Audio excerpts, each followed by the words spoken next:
Session resumes. Majority Leader. Mr. Speaker, I move that we now proceed with the reference of business and request that the Secretary General be directed to read the titles of the bills and resolutions on the first reading. I so move, Mr. Speaker. Is there any objection? The Chair hears none. Motion is approved, and the Secretary General is directed to read the titles of the bills on first reading for referral to the appropriate committees. Additional reference of business. Bills on first reading. House Bill number 7928, empowering the ERC in monitoring oil prices charged to oil-based power generation facilities.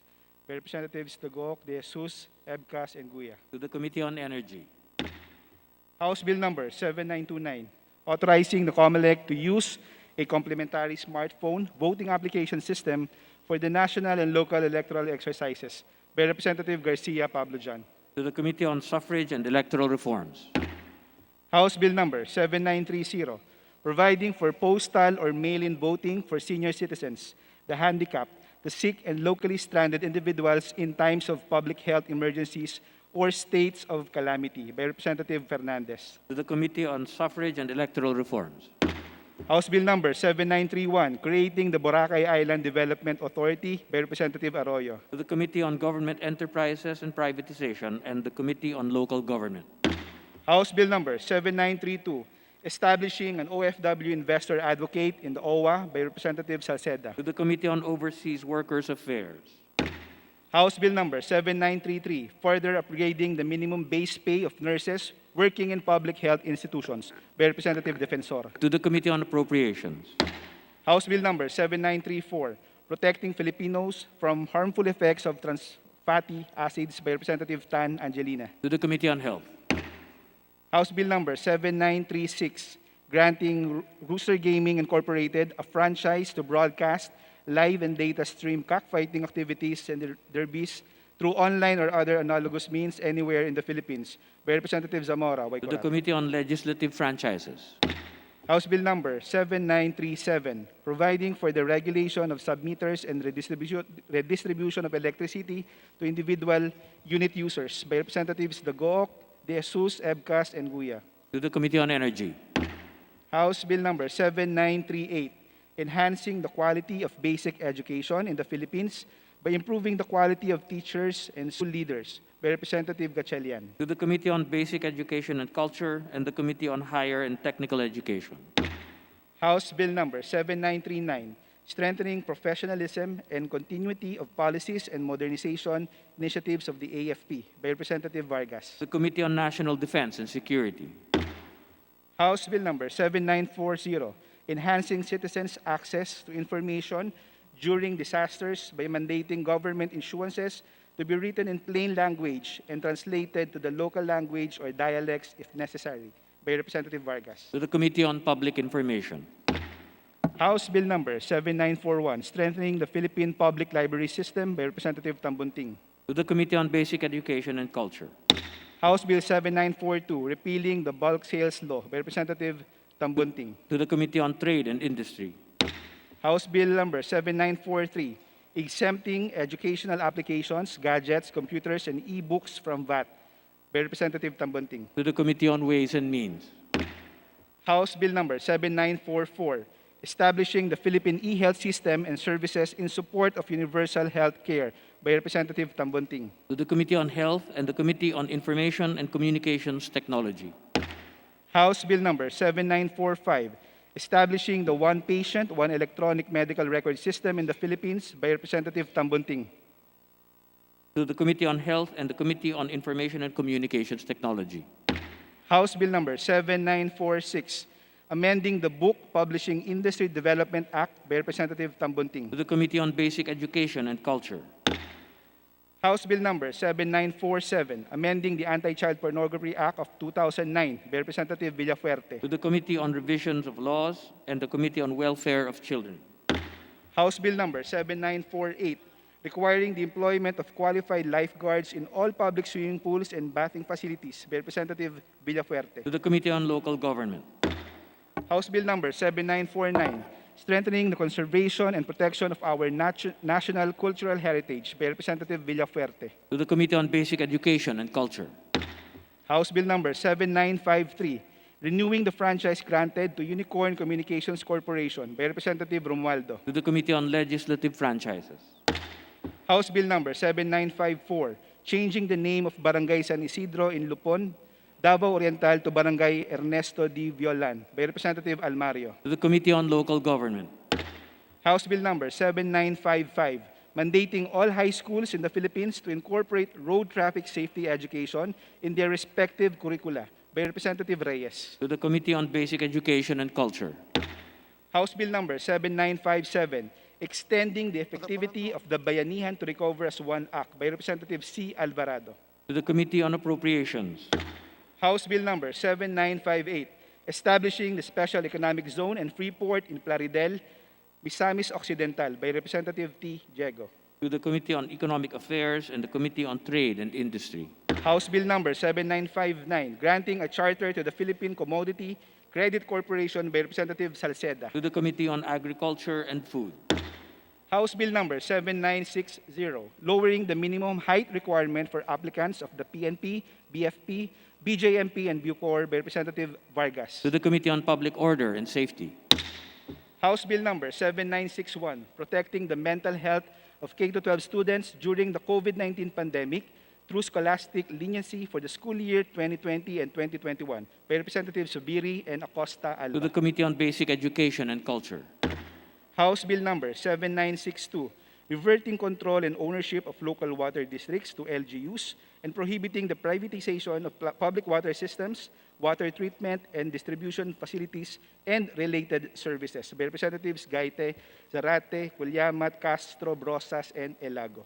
to the Committee on Government Enterprises and Privatization, House Bill number 7963, ensuring the effectiveness of all local official development assistance loans and grants by Representatives Gaite, Zarate, Culiamat, Castro, France, Brosas, and Elago. to the Committee on Ways and Means, House Bill number 7964, instituting reforms in the National Health Insurance Program by Representatives Garcia and Tan Angelina.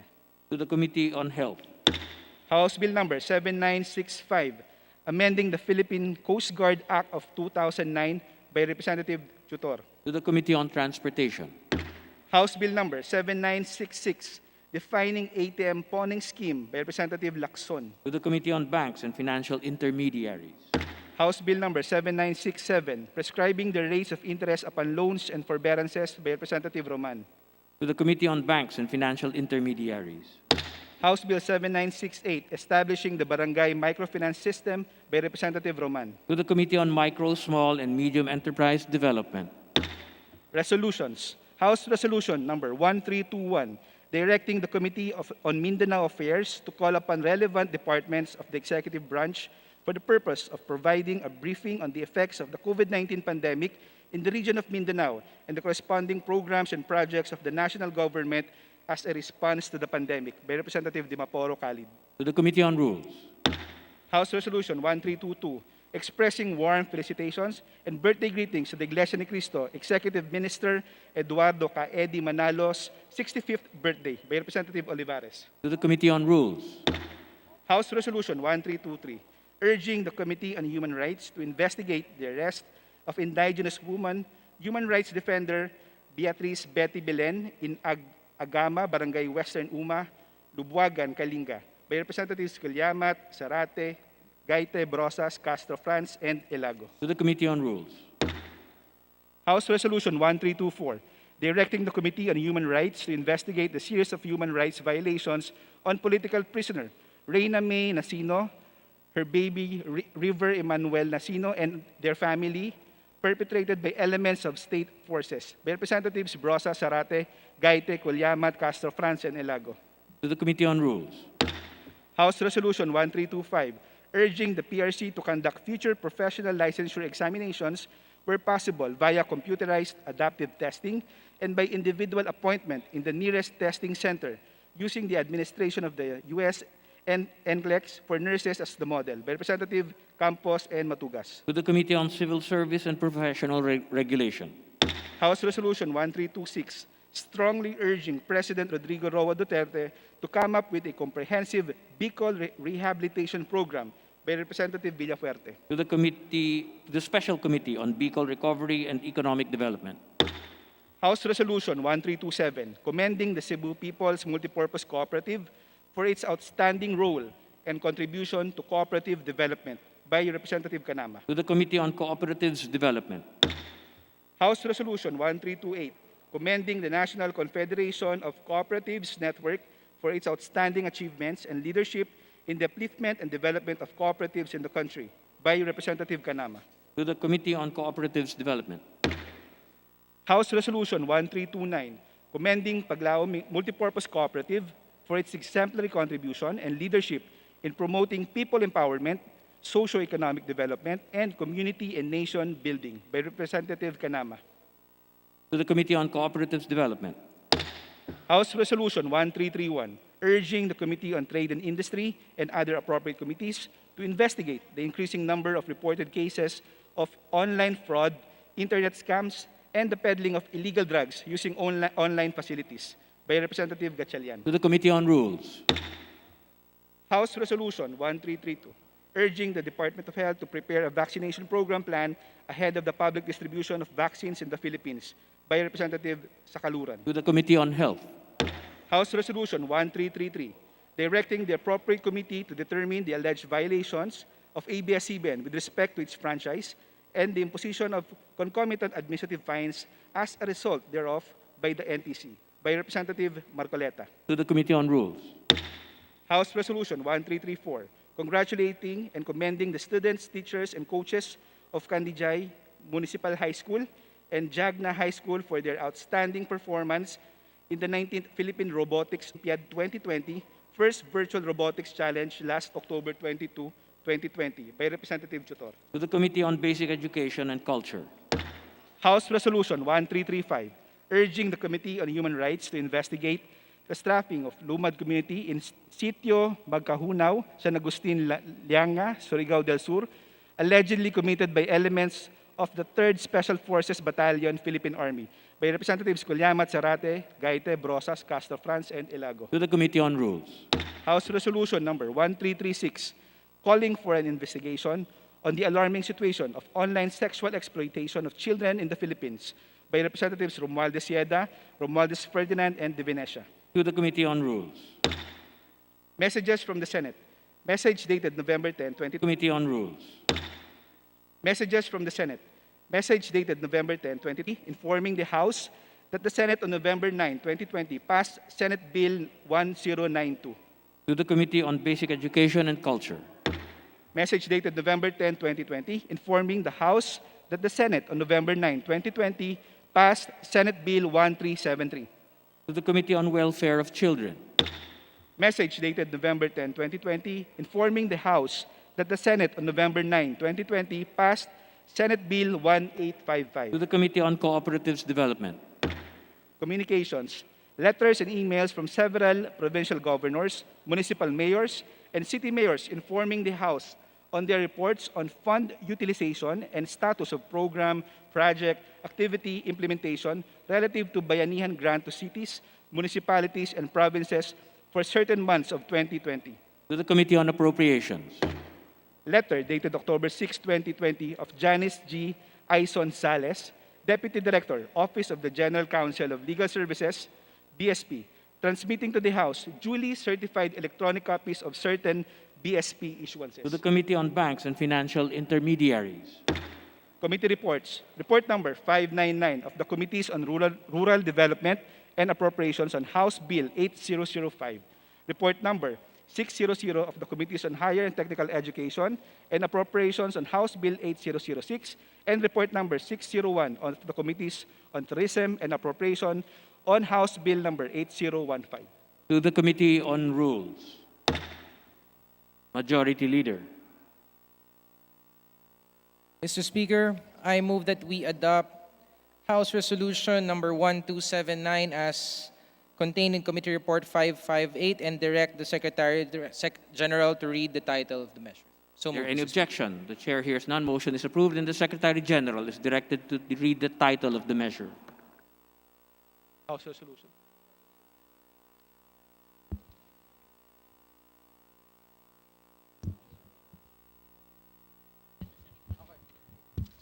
House Resolution 1279, a resolution calling upon the Metro Manila Development Authority to revive and strictly implement the organized bus route system in Metro Manila to at least its operational status in 2009. Majority Leader. Speaker, I move that we suspend session for a few minutes. Session suspended.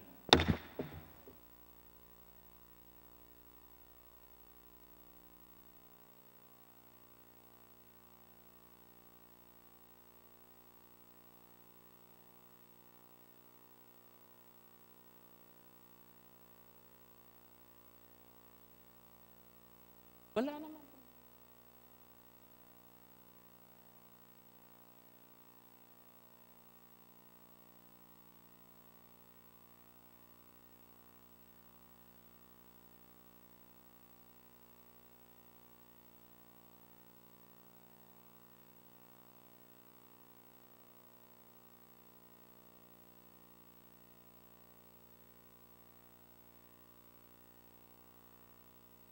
Tago lang pala. Hindi naman.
Kasi 16 sa FIBA.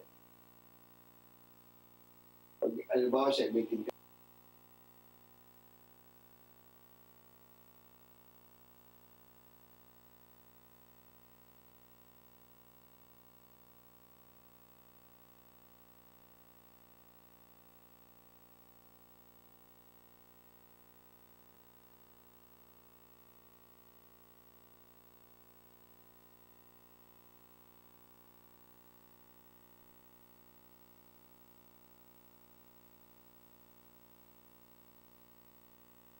Okay, okay, okay. So, kunin ko na. I keep forgetting.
Yes, na ano ka na.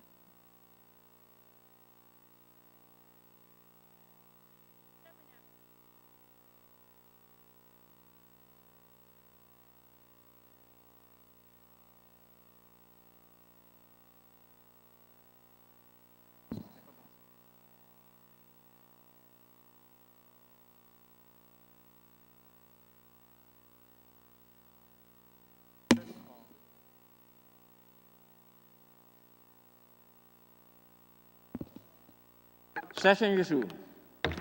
Majority Leader. Mr. Speaker, I now move that we adopt House Resolution 1279. So move, Mr. Speaker. Is there any objection? The chair hears none. The motion is approved and the resolution is adopted. Majority Leader. Mr. Speaker, I move that we take up on second reading House Bill number 7112 as contained in Committee Report 392 and direct the Secretary General to read the title. So move, Mr. Speaker. Is there any objection? The chair hears none. Motion is approved and the Secretary General is directed to read the title of House Bill 7112. House Bill number 7112, an act classifying the use of chlorine as a noxious or poisonous substance in all fishing activities, amending for the purpose Republic Act number 8550 as amended by Republic Act number 10654, otherwise known as the Philippine Fisheries Code of 1998. Majority Leader. Speaker, I move that we recognize Assistant Majority Leader from the 2nd District of Quezon City, Congresswoman Precious Hipolito Castelo, to sponsor the measure. The Honorable Costello is recognized to sponsor the measure. Thank you, Mr. Speaker. I move that the explanatory note be adopted as a sponsorship speech. So move, Mr. Speaker. Is there any objection? The chair hears none. The explanatory note is taken as the sponsorship speech. Majority Leader. Speaker, there being no discussion interpolations, I move that we terminate the period of interpolation. So move, Mr. Speaker. Is there any objection? The chair hears none. Motion is approved and the period of interpellation and debate is hereby terminated. Mr. Speaker, I move that we open the period of amendments, committee amendments. Is there an objection? The chair hears none. The period of amendments is open.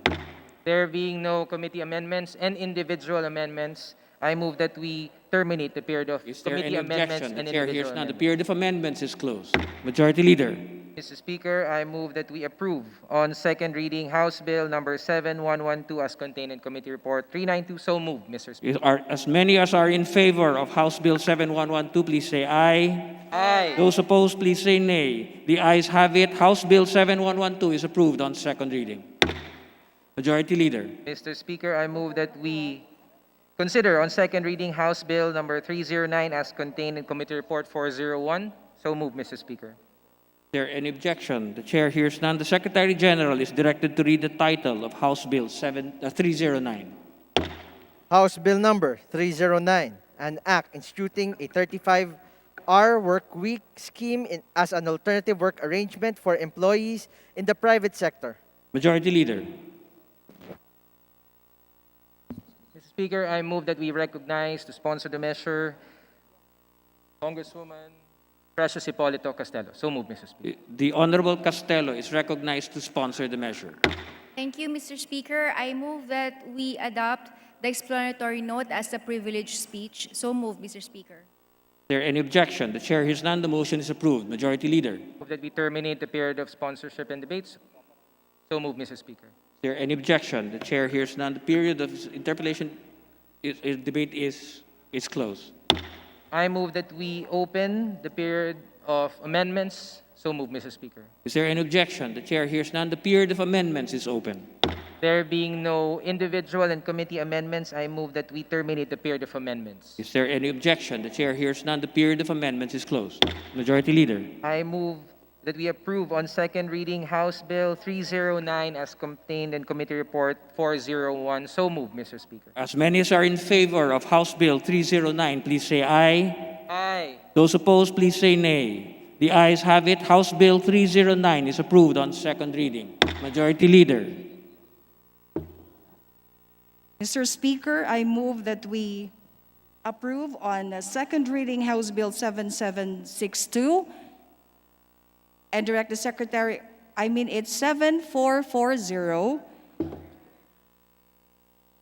and direct the Secretary General to read the title of the House Bill. I so Is there move, any Mr. objection? The chair hears none. The motion is approved and the Secretary General is directed to read the title of House Bill 7440.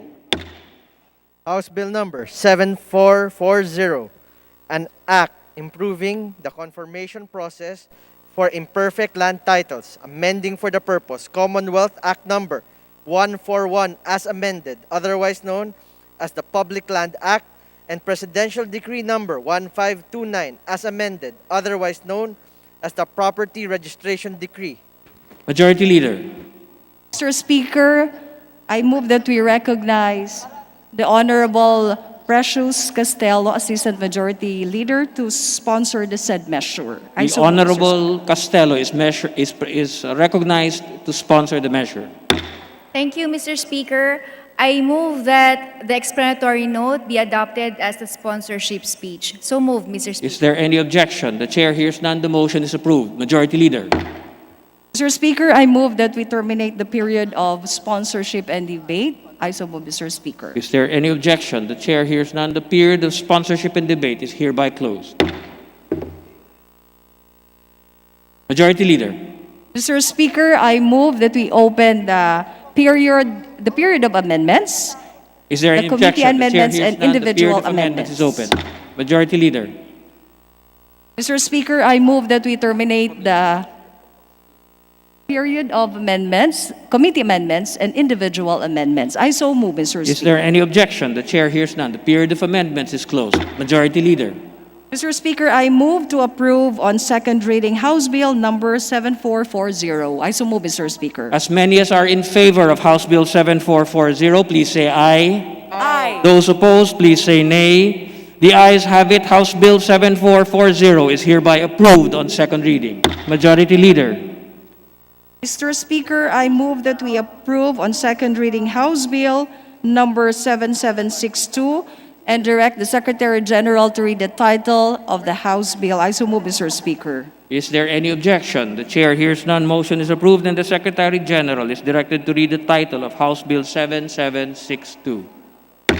House Bill number 7762, an act instituting policies for the protection and promotion of the welfare of workers or independent contractors in the film, television, and radio entertainment industry. Majority Leader. Mr. Speaker, I move that we recognize Honorable Precious Costello, Assistant Majority Leader, for her sponsorship of the said measure. I so move, Mr. Speaker. The Honorable Costello is recognized to sponsor the measure. Thank you very much, Mr. Speaker. May I move that the explanatory note be adopted as a sponsorship speech. So move, Mr. Speaker. Is there any objection? The chair hears none. Motion is approved. Majority Leader. Mr. Speaker, I move that we terminate the period of sponsorship and debate. I so move, Mr. Is Speaker. there any objection? The chair hears none. The period of sponsorship and debate is hereby terminated. Majority Leader. Mr. Speaker, I move that we open the period of committee amendments and individual amendments. I so move, Mr. Speaker. Is there any objection? The chair hears none. The period of amendments is open. Majority Leader. Mr. Speaker, there will be no individual amendments and committee amendments. I move that we terminate the period of amendments. Is there any objection? The chair hears none. Motion is approved and the period of amendments is hereby closed. Majority Leader. Mr. Speaker, I move to approve House Bill number 7762 as contained on the committee report.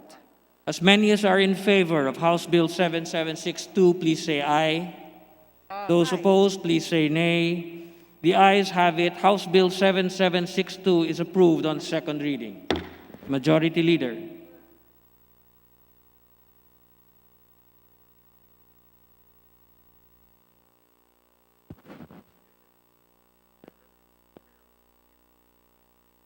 Majority Leader.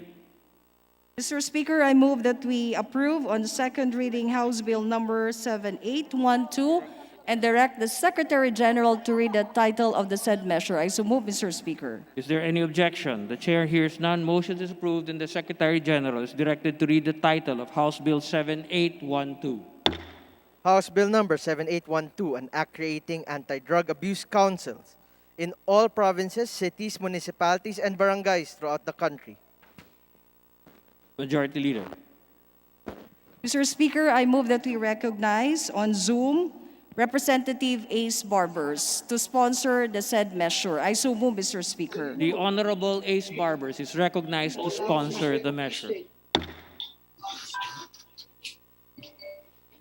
The Honorable Barbers may proceed.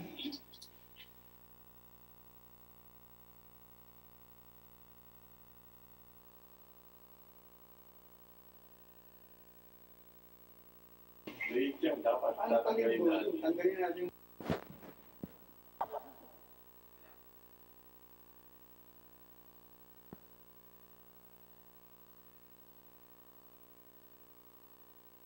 Speaker, I move that we Majority suspend Leader. session for a few minutes while we wait for the sponsor, Mr. Speaker. Session suspended.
Andiyan ka na eh.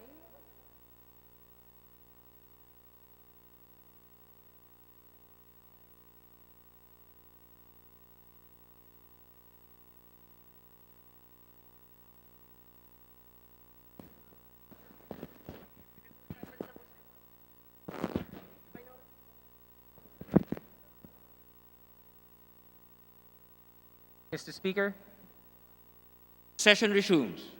Majority Leader. I move that you recognize the sponsor, Congressman Ace Barbers. So move, Mr. Speaker. Is there any objection? The chair hears none. The Honorable Ace Barbers is recognized to sponsor the measure. Thank you, Mr. Speaker. Thank you, Majority Leader. Mr. Speaker, this representation would have wanted to ask some of the authors to deliver their sponsorship speeches on this particular House bill, because I know that this has, since it has gone through a careful scrutiny in the committee, the authors would have wanted to deliver their respective sponsorship speeches. Since, in the interest of time, and I tried my best to get in touch with the authors to be able to give them the opportunity as well to deliver their sponsorship speeches, I was not successful in doing so. But in this light, Mr. Speaker, being the chair of the Committee on Dangerous Drugs, I just would like to sponsor in behalf of all the authors of the said House bill. And along that line, may I ask that the explanatory note of the said House bill be adopted as the sponsorship speech of all the authors of the said House bill. I so move, Mr. Speaker. Is there any objection? The chair hears none. The motion is approved. Majority Leader. Mr. Speaker, there being no member who wishes to interpolate our sponsor, I move that we terminate the period of sponsorship and debate. Is there any objection? The chair hears none. Motion is approved, and the period of sponsorship and debate is hereby terminated. Majority Leader. Mr. Speaker, I move that we open the period of amendments. Is there any objection? The chair hears none. The motion is approved, and the period of amendments is hereby open. Speaker, there being no individual or committee amendments, I move that we terminate the period of amendments. Is there any objection? The chair hears none. The period of amendments is hereby terminated. Majority Leader. Speaker, I now move that we approve on second reading House Bill number 7812. Is there, as many as are in favor of House Bill 7812, please say aye. Aye. Those opposed, please say nay. The ayes have it. House Bill 7812 is approved on second reading. Majority Leader. Mr. Speaker, I now move that we consider on second reading House Bill number 7838 as contained in Committee Report number 554, and that the Secretary General be directed to read the title of the measure. Is there an objection? The chair hears none. The motion is approved, and the Secretary General is directed to read the title of House Bill 7838. House Bill number 7838, an act penalizing the act of throwing hard objects at motor vehicles. Majority Leader. Mr. Speaker, I move that we open the period of sponsorship and debate, and to sponsor the measure, I move that we recognize Assistant Majority Leader Onyx Crisologo. The Honorable Crisologo is recognized to sponsor the measure. Mr. Speaker, I move that the exploratory note be made as the sponsorship speech of House Bill, the said House Bill, Mr. Speaker. Is there any objection? The chair hears none. The motion is approved. Majority Leader. Mr. Speaker, there being no member who wishes to interpolate, I move that we terminate the period of sponsorship and debate. Is there any objection? The chair hears none. The period of interpellation and debate is hereby closed. Majority Leader. Mr. Speaker, I move that we open the period of amendments. Is there any objection? The chair hears none. The period of amendments is hereby open. Mr. Speaker, there being no committee or individual amendments, I move that we close the period of amendments. Is there any objection? The chair hears none. The period of amendments is hereby closed. Majority Leader. Mr. Speaker, I move that we approve on second reading House Bill number 7838. As many as are in favor of House Bill 7838, please say aye. Aye. Those opposed, please say nay. The ayes have it. House Bill 7838 is hereby approved on second reading. Majority Leader. On second.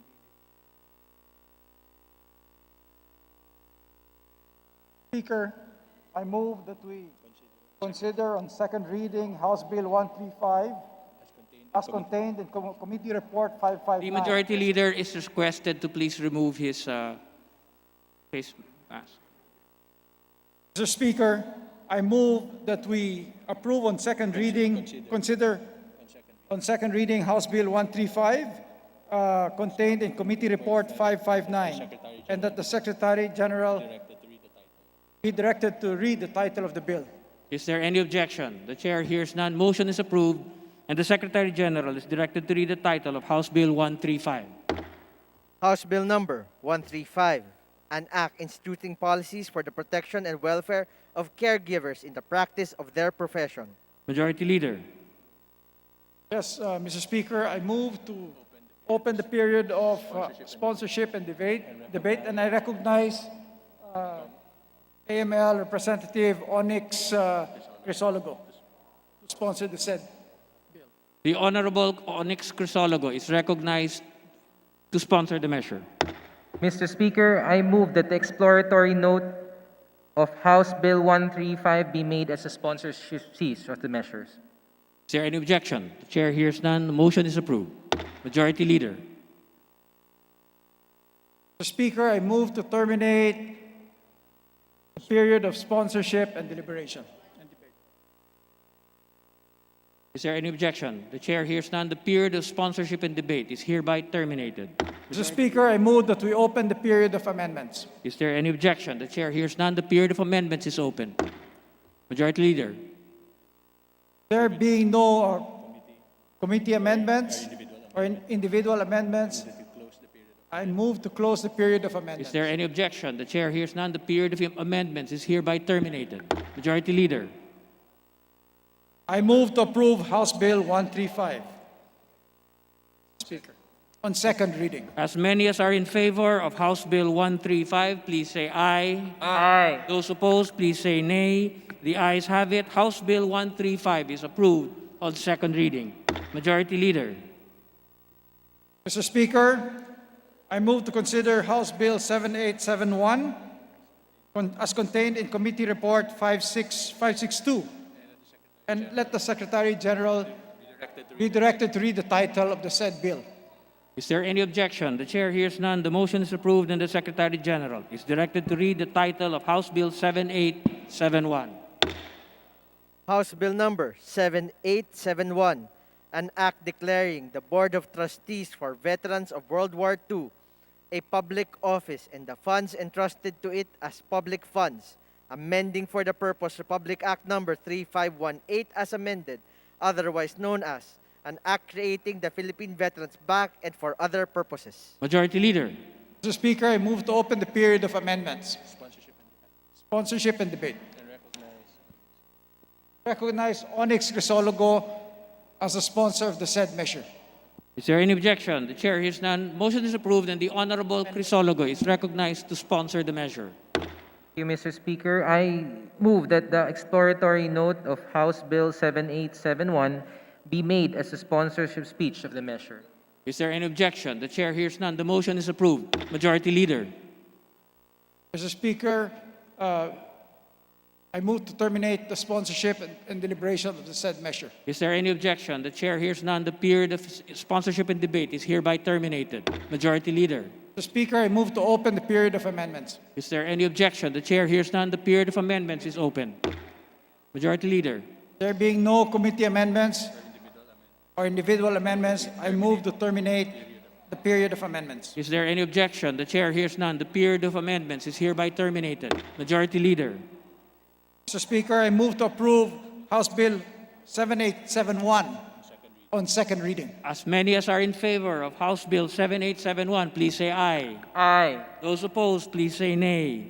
The ayes have it. House Bill 7871 is approved on second reading. Majority Leader, Mr. Speaker, I move to suspend the session for 2 minutes. session suspended.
Session resumes.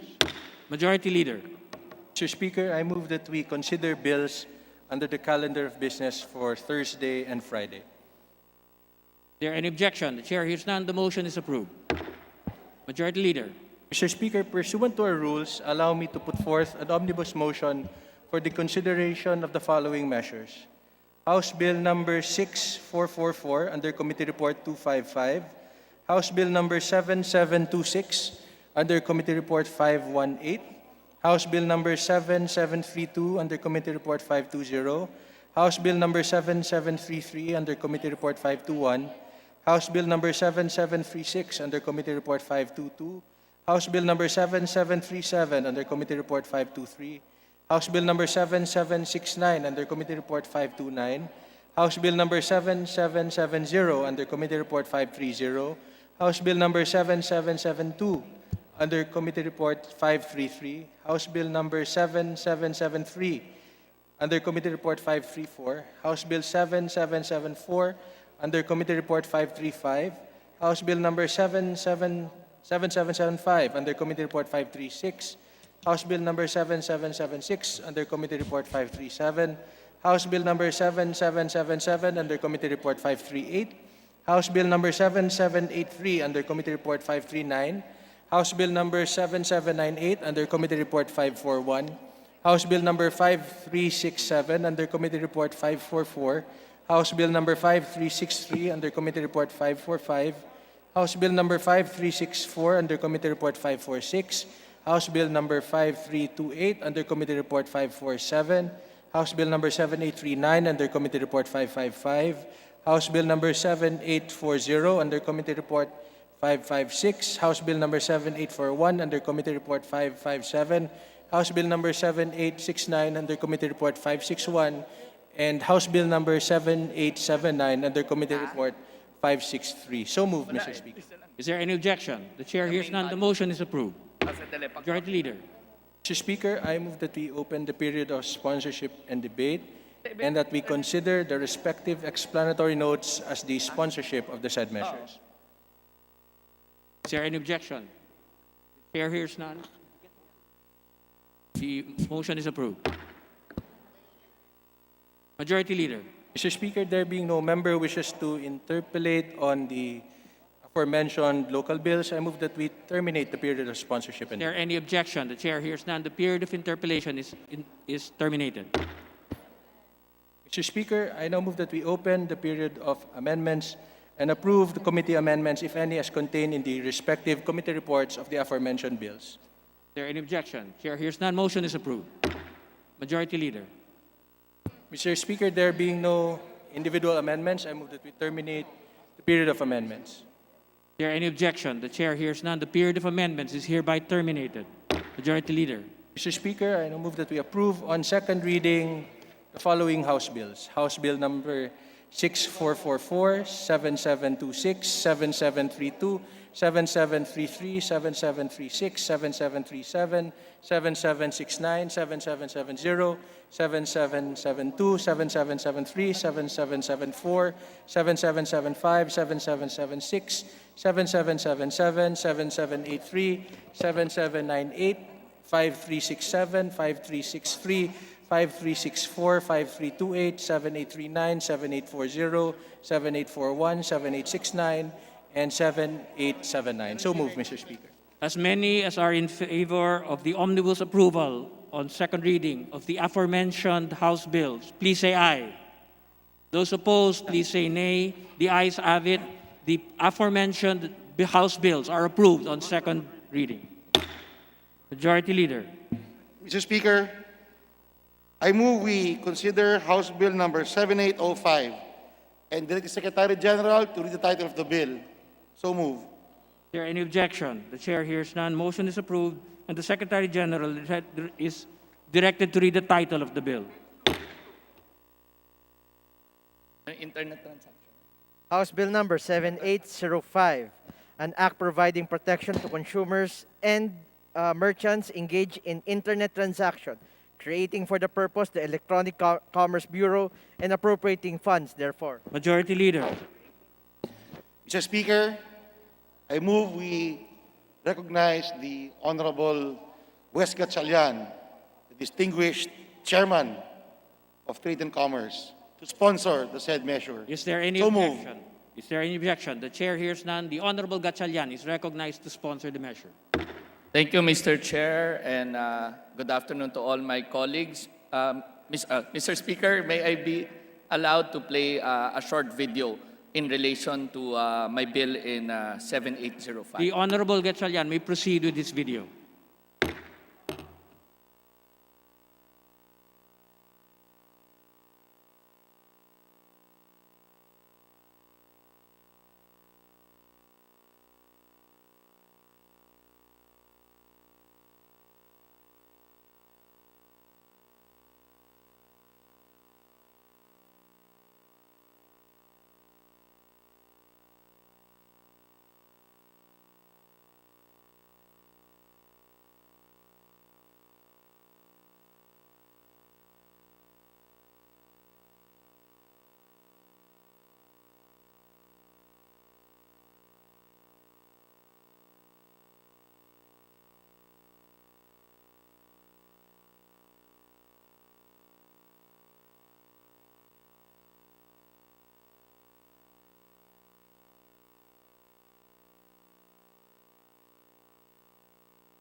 Inutuban ang isang delivery rider sa package na pinahahatid sa kanya at nang kilatisin niya, tumambad ang droga.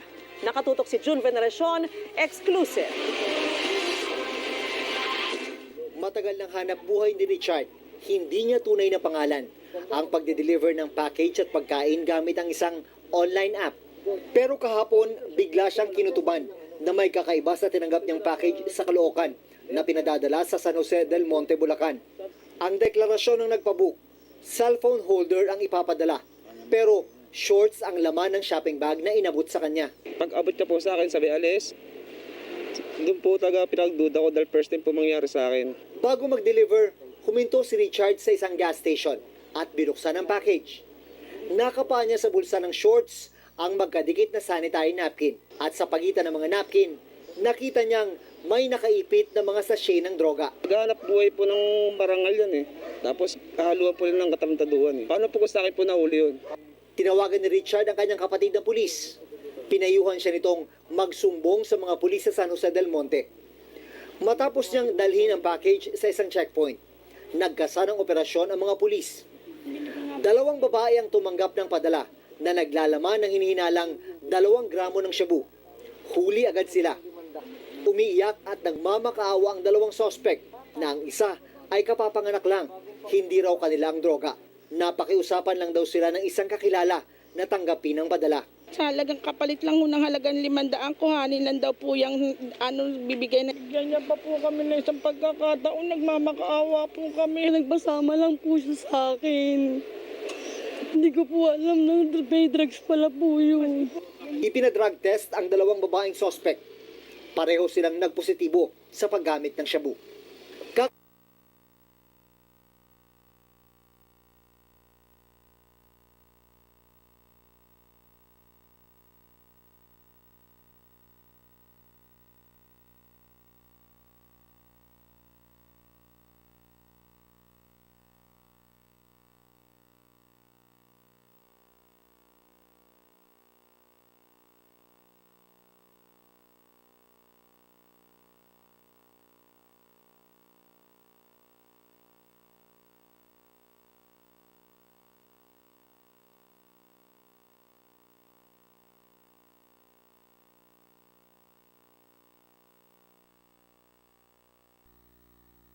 Umorder ng laptop. Pero mga bato ang natanggap? Yan ang nakakapanlumong naranasan ng isang anak ng mangingisda. Naku, pinag-ipunan pa naman niya dahil gagamitin nga niya sa klase. Eto, pakinggan ninyo, ang sabi naman ng pinagbilhan niya online. Hindi raw bato ang laman ng package nang ipadala sa customer. Nakatutok si Manal Suganod ng Stand. Pangingisda ang ikinabubuhay ng pamilya ni Arthur Bailon sa Guimaras. Pangarap ng magulang ni Arthur makapagtapos ang anak sa pag-aaral para maiba naman ang agos ng kanilang buhay. Sa pagsama sa pangingisda, nakaipon si Arthur ng 24,000 pesos. Sapat na para pambili ng laptop. Nag-order siya online. Makalipas ang 2 linggo, dumating na ang package.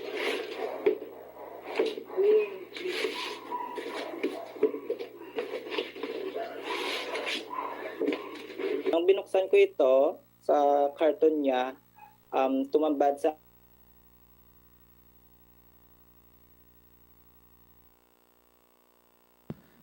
Mr. Speaker, as early as the 16th Congress, I already believed in the potential for growth of the e-commerce industry in the Philippines.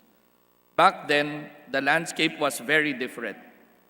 There were only a few companies in the e-commerce industry. Uber and Grab were still at their nascent stage. Food delivery services were unheard of, and to buy groceries, you had to physically go to the supermarket. Fast forward to 2020, we have seen how fast the internet economy has grown. Even before the pandemic struck, Google and Temasek already estimated the Philippine internet economy, which includes e-commerce, online travel, online media, and ride-hailing, to be valued at $7 billion, growing from just $2 billion in 2015. At that time, the internet economy was expected to grow by more than 3 times to $25 billion by 2025. The steady rise can be attributed to Filipinos becoming increasingly connected to the internet. Based on the latest surveys published by the United Nations, the Philippines has an estimated population of 108 million people. 73 million or 67% of the Philippine population are active internet and social media users. In just over a decade, the internet penetration rate grew from a mere 9% to a staggering 67%. This represents a growth rate of over 600% over a 10-year period. This penetration rate is among the highest in the world, with the global average only at 54%. Filipinos also spend longer hours daily on the internet at 10 hours per day, vis-a-vis the global average of only 6 hours and 42 minutes. However, despite having one of the highest penetration rates and internet use in the region, the Philippines is lagging behind its neighbors in terms of gross market value generated by the internet economy.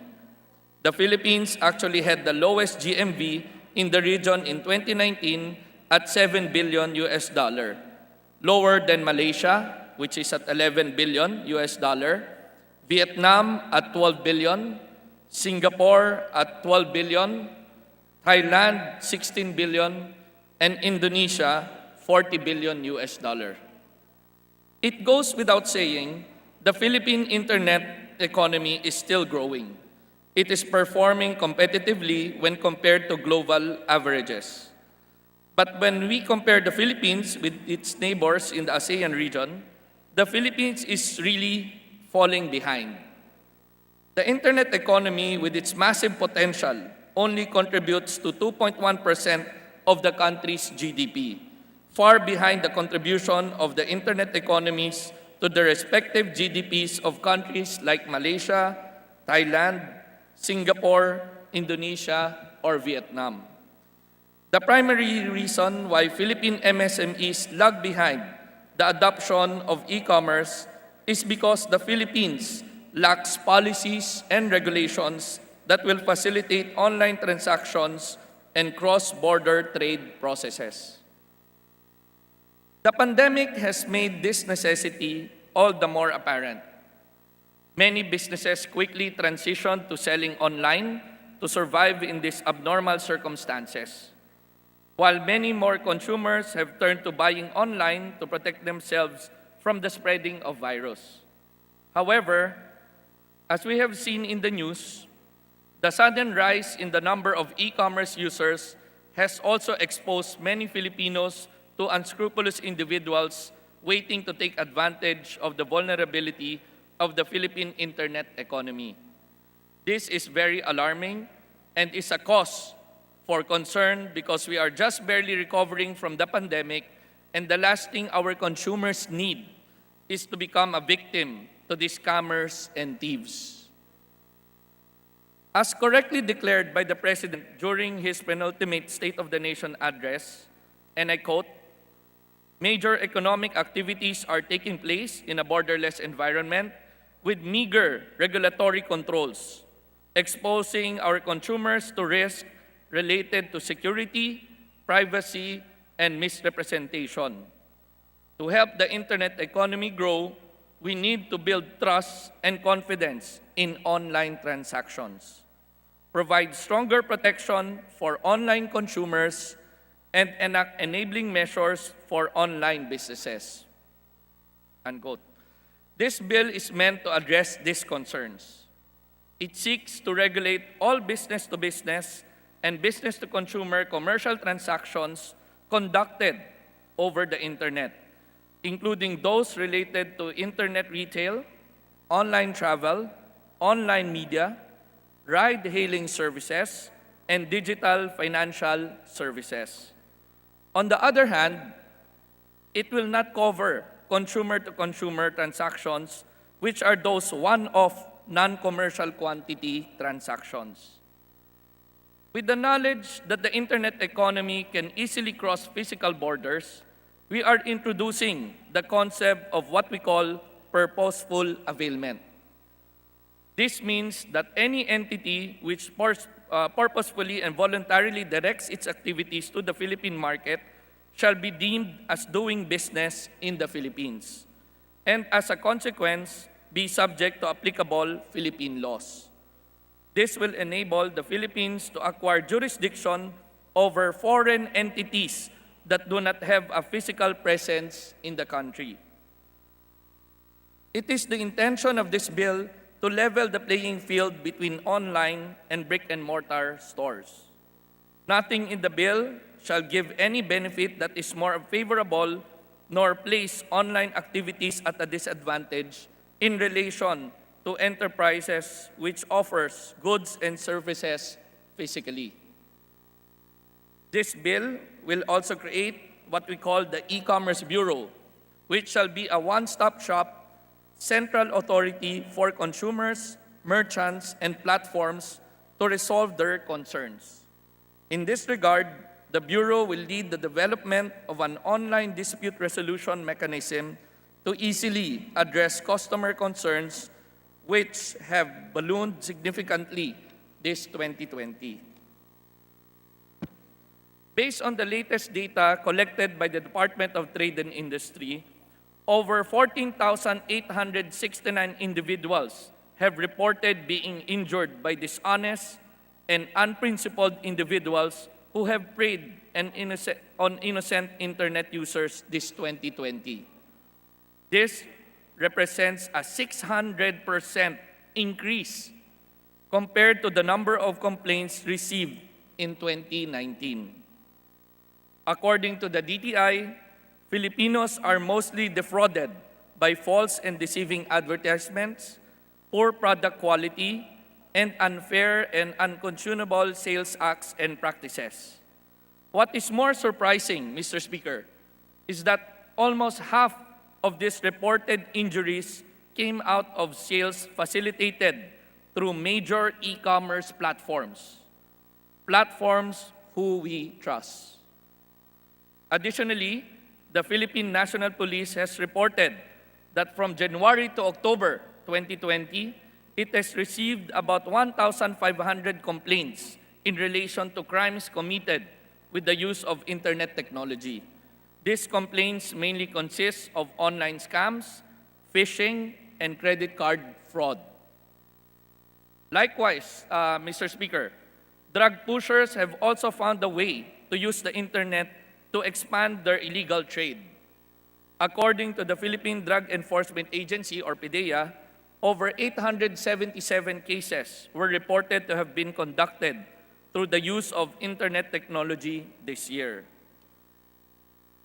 These things are happening precisely because there are currently no regulation that will compel these platforms to ensure the safety of our consumers. Right now, Mr. Speaker, many platforms are merely self-regulating. The problem is that when these self-regulations fail, the consumers have nowhere to turn to. Many are oftentimes left hanging or are put through such a long process that many of them just to choose to abandon their claims. Under the proposed measure, platforms will be held liable for the misdoings of their sellers if the platforms fail to exercise diligence in preventing loss or if it fails to take necessary measures to prevent products that do not comply with law from being sold. On the other hand, the bill also required the DTI to lead the establishment of an industry-led e-commerce trust mark that will represent safety and security in internet transactions, which will encourage the transition to online business and give consumers peace of mind. Ultimately, Mr. Speaker, this bill was born out of our collective desire to culture an environment founded on trust among consumers and merchants as a means to increase the number of e-commerce participants and achieve sustainable growth. In view of the foregoing, I am seeking your support for the immediate passage of this bill. Thank you, Mr. Speaker. Majority Leader. Mr. Speaker, to interpolate our sponsor, I move that we recognize the distinguished representative of Bayan Muna, Deputy Minority Leader Carlos Isagani Zarate. The Honorable Zarate is recognized for his interpellation. Thank you. Thank you, Mr. Speaker. Will the good sponsor yield to some clarificatory question to the bill in... Mr. Speaker, it's my pleasure. Thank you, Mr. Sponsor, Mr. Speaker.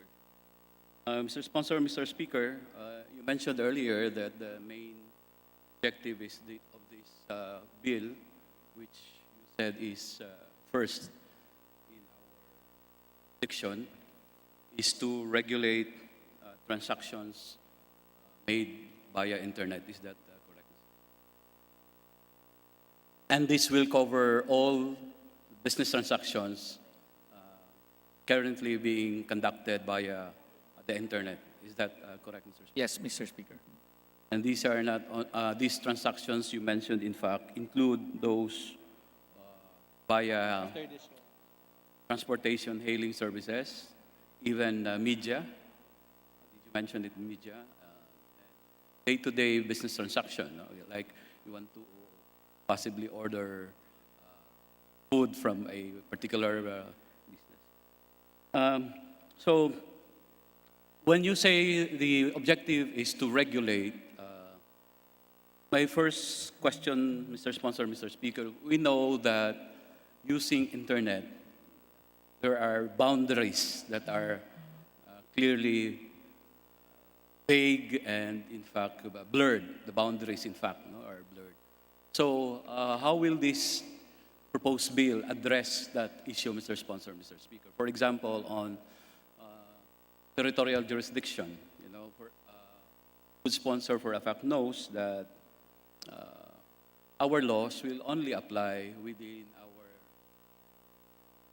jurisdiction where we can implement the provisions if this bill becomes a law. Mr. Sponsor, Mr. Speaker. Thank you for the question, Mr. Speaker. The committee had agreed to include what we call purposeful availment, as I mentioned, I showed in the slide a while ago. Yes, I agree that there are territorial issues that we have to consider.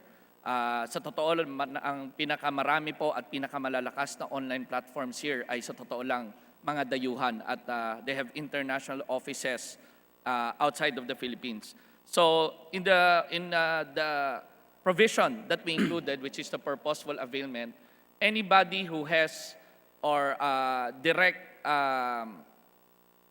agenda to make money or have certain revenues will be included in the said measure.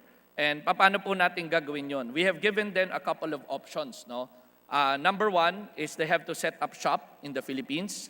Hindi naman ho kailangan malaking opisina ito, kahit maliit lang. Option two is to get a law firm or an equivalent partner, local partner, to represent them in the country. Pangatlo po is to merely register with what we call the e-commerce bureau. Pag sinabi ho natin magrehistro, ay kailangan po meron hong information kung sakaling pong may mga complaints tayo na dumating, ay meron tayong contact person na hahabulin. Dahil karamihan po sa mga internet websites natin dito ay talaga po hindi naman natin alam saan sila nag-ooperate at kung sino po ang may-ari nitong mga internet website. Thank you, Mr. Sponsor, Mr. Speaker. We'll take a concrete example, Mr. Sponsor, Mr. Speaker. For example, I will order a pair of shoes, for example, from Amazon. No? And considering na wala namang opisina yung, or even Alibaba, for example, no? Wala naman silang opisina rito. How, if there is a violation, no? Halimbawa yung in-order ko nga na sapatos ay size 10, for example, tapos ang dumating sa akin, size 11, at puro kaliwa ang laman. So, dahil directly in-order ko ito online, at walang opisina rito yung Alibaba, for example, how are we going to impose the provisions, for example, of penalizing this internet platform, Mr. Sponsor, Mr. Speaker? Well, yan exactly ang problema na nangyayari ho sa kasalukuyan. These online platforms are self-regulating at ang gobyerno natin hindi ho nagre-regulate. Bakit ho? Dahil wala ho tayong batas patukol dito. Right now, DTI has an e-commerce office with a minimal manpower, ngunit sa dami po ng kaso, hindi na rin ho nila maasikaso. Other government agencies tulad ng PIDEA, may cybercrime unit, ang PNP may cybercrime unit, ang DOJ may cybercrime unit, pero wala hong isang entity that puts them together. So, sa kasalukuyan po, pag kayo po'y nag-order ng sapatos at mali po ang natanggap nyo o peke pa ang natanggap nyong sapatos, ang only remedy nyo is babalik kayo doon sa online platform, mag-i-email kayo, magre-register kayo sa help desk, and myself, Congressman Zarate, I have an experience with an ongoing case right now sa isang bagay na binili ko. Kailangan ko pa ipadala sa Amerika yung file, no? At yan po ang pinaka-kinaiiyakan ng ating mga consumers right now. Wala silang mapuntahan, hindi makatulong ang gobyerno, at sa pinakita nating datos kanina sa Department of Trade and Industries, out of the 14,869 cases, 1,543 lang po ang niresolba. This is the reason why DTI and the government agencies greatly supports. At ako po ay nagpapasalamat sa kanila dahil during the hearing, narinig ko po ang suporta nila dito na kailangan na natin ngayon magkaroon ng tinatawag nating Internet Transaction Act. At to answer that po, yung inyong tanong, sa tinatawag nating e-commerce bureau ngayon, compelled po lahat ito, maging international o local, maging maliit ka man na online platform at malaki, compelled kayong magrehistro sa e-commerce bureau natin. At in return, kung meron tayong, bibigyan kayo ng DTI ng what we call the trust mark. Kung saan pag pinakita natin o pinost natin ito ng trust mark, meaning nito, kayo po'y dumaan na sa mga requirements ng Department of Trade and Industry. At ganoon pa man din, kung nangyari po yung tulad sa circumstance na sinabi nyo po, ay kaagad-agad matutulungan kayo ng gobyerno in solving that issue. Thank you, Mr. Sponsor, Mr. Speaker. Yun yung binanggit ninyo sa Section 5 na magiging remedy natin, ano, yung especially relating to those who are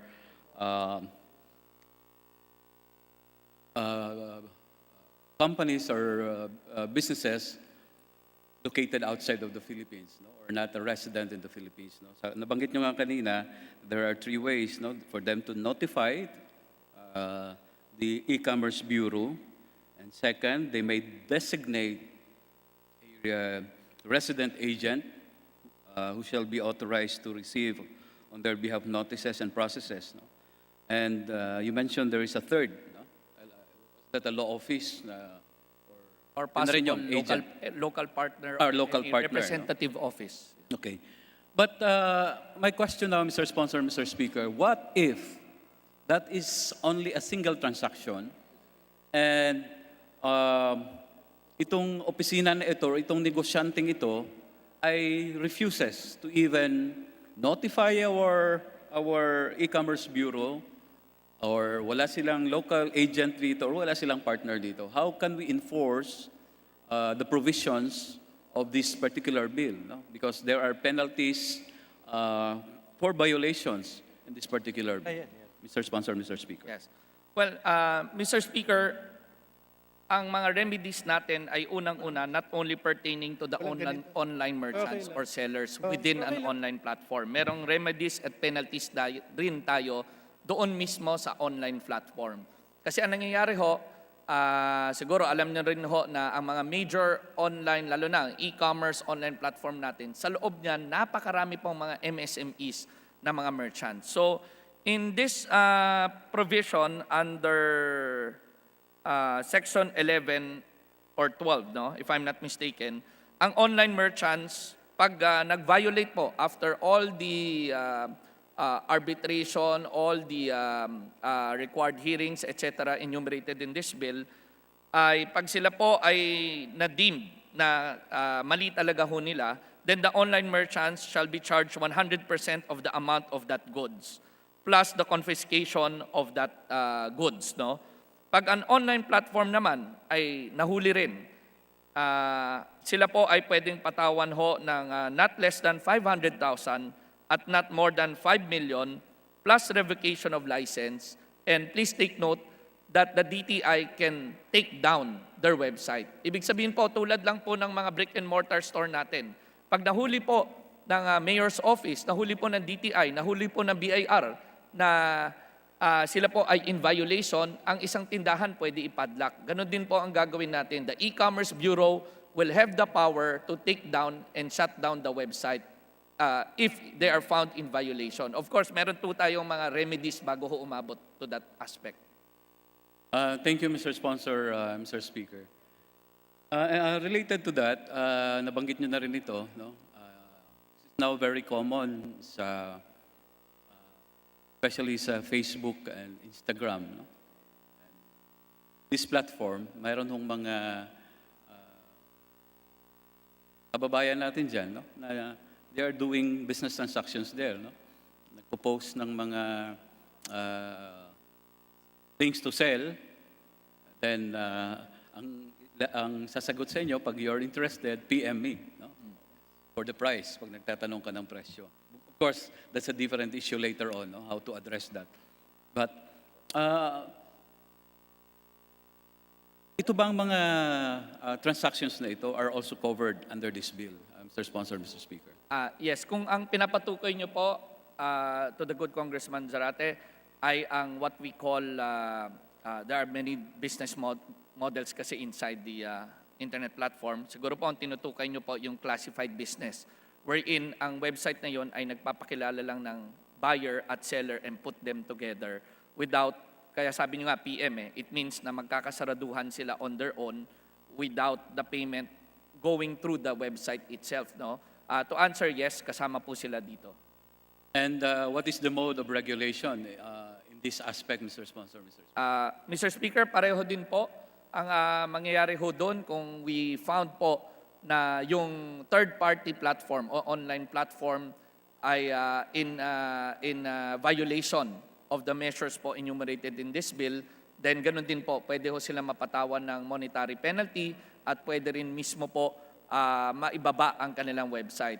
We are doing this not because para po idamay pa ang mga third party. We are doing this so that this third party will take responsibility in everything that goes on, in all the transaction that goes through website. Ang nangyari po kasi dito, Mr. Speaker, kadalasan po kung meron pong violation, let's say, gamitin na lang natin na may in-order ka, ito po yung litrato, pagdating po ay defective o durug-durug at hindi naman ito yung litrato, ang unang sasabihin po ng online platform, wala ho kami dyan hugas kamay kami dyan dahil kayo pong dalawa ang nag-usap dyan.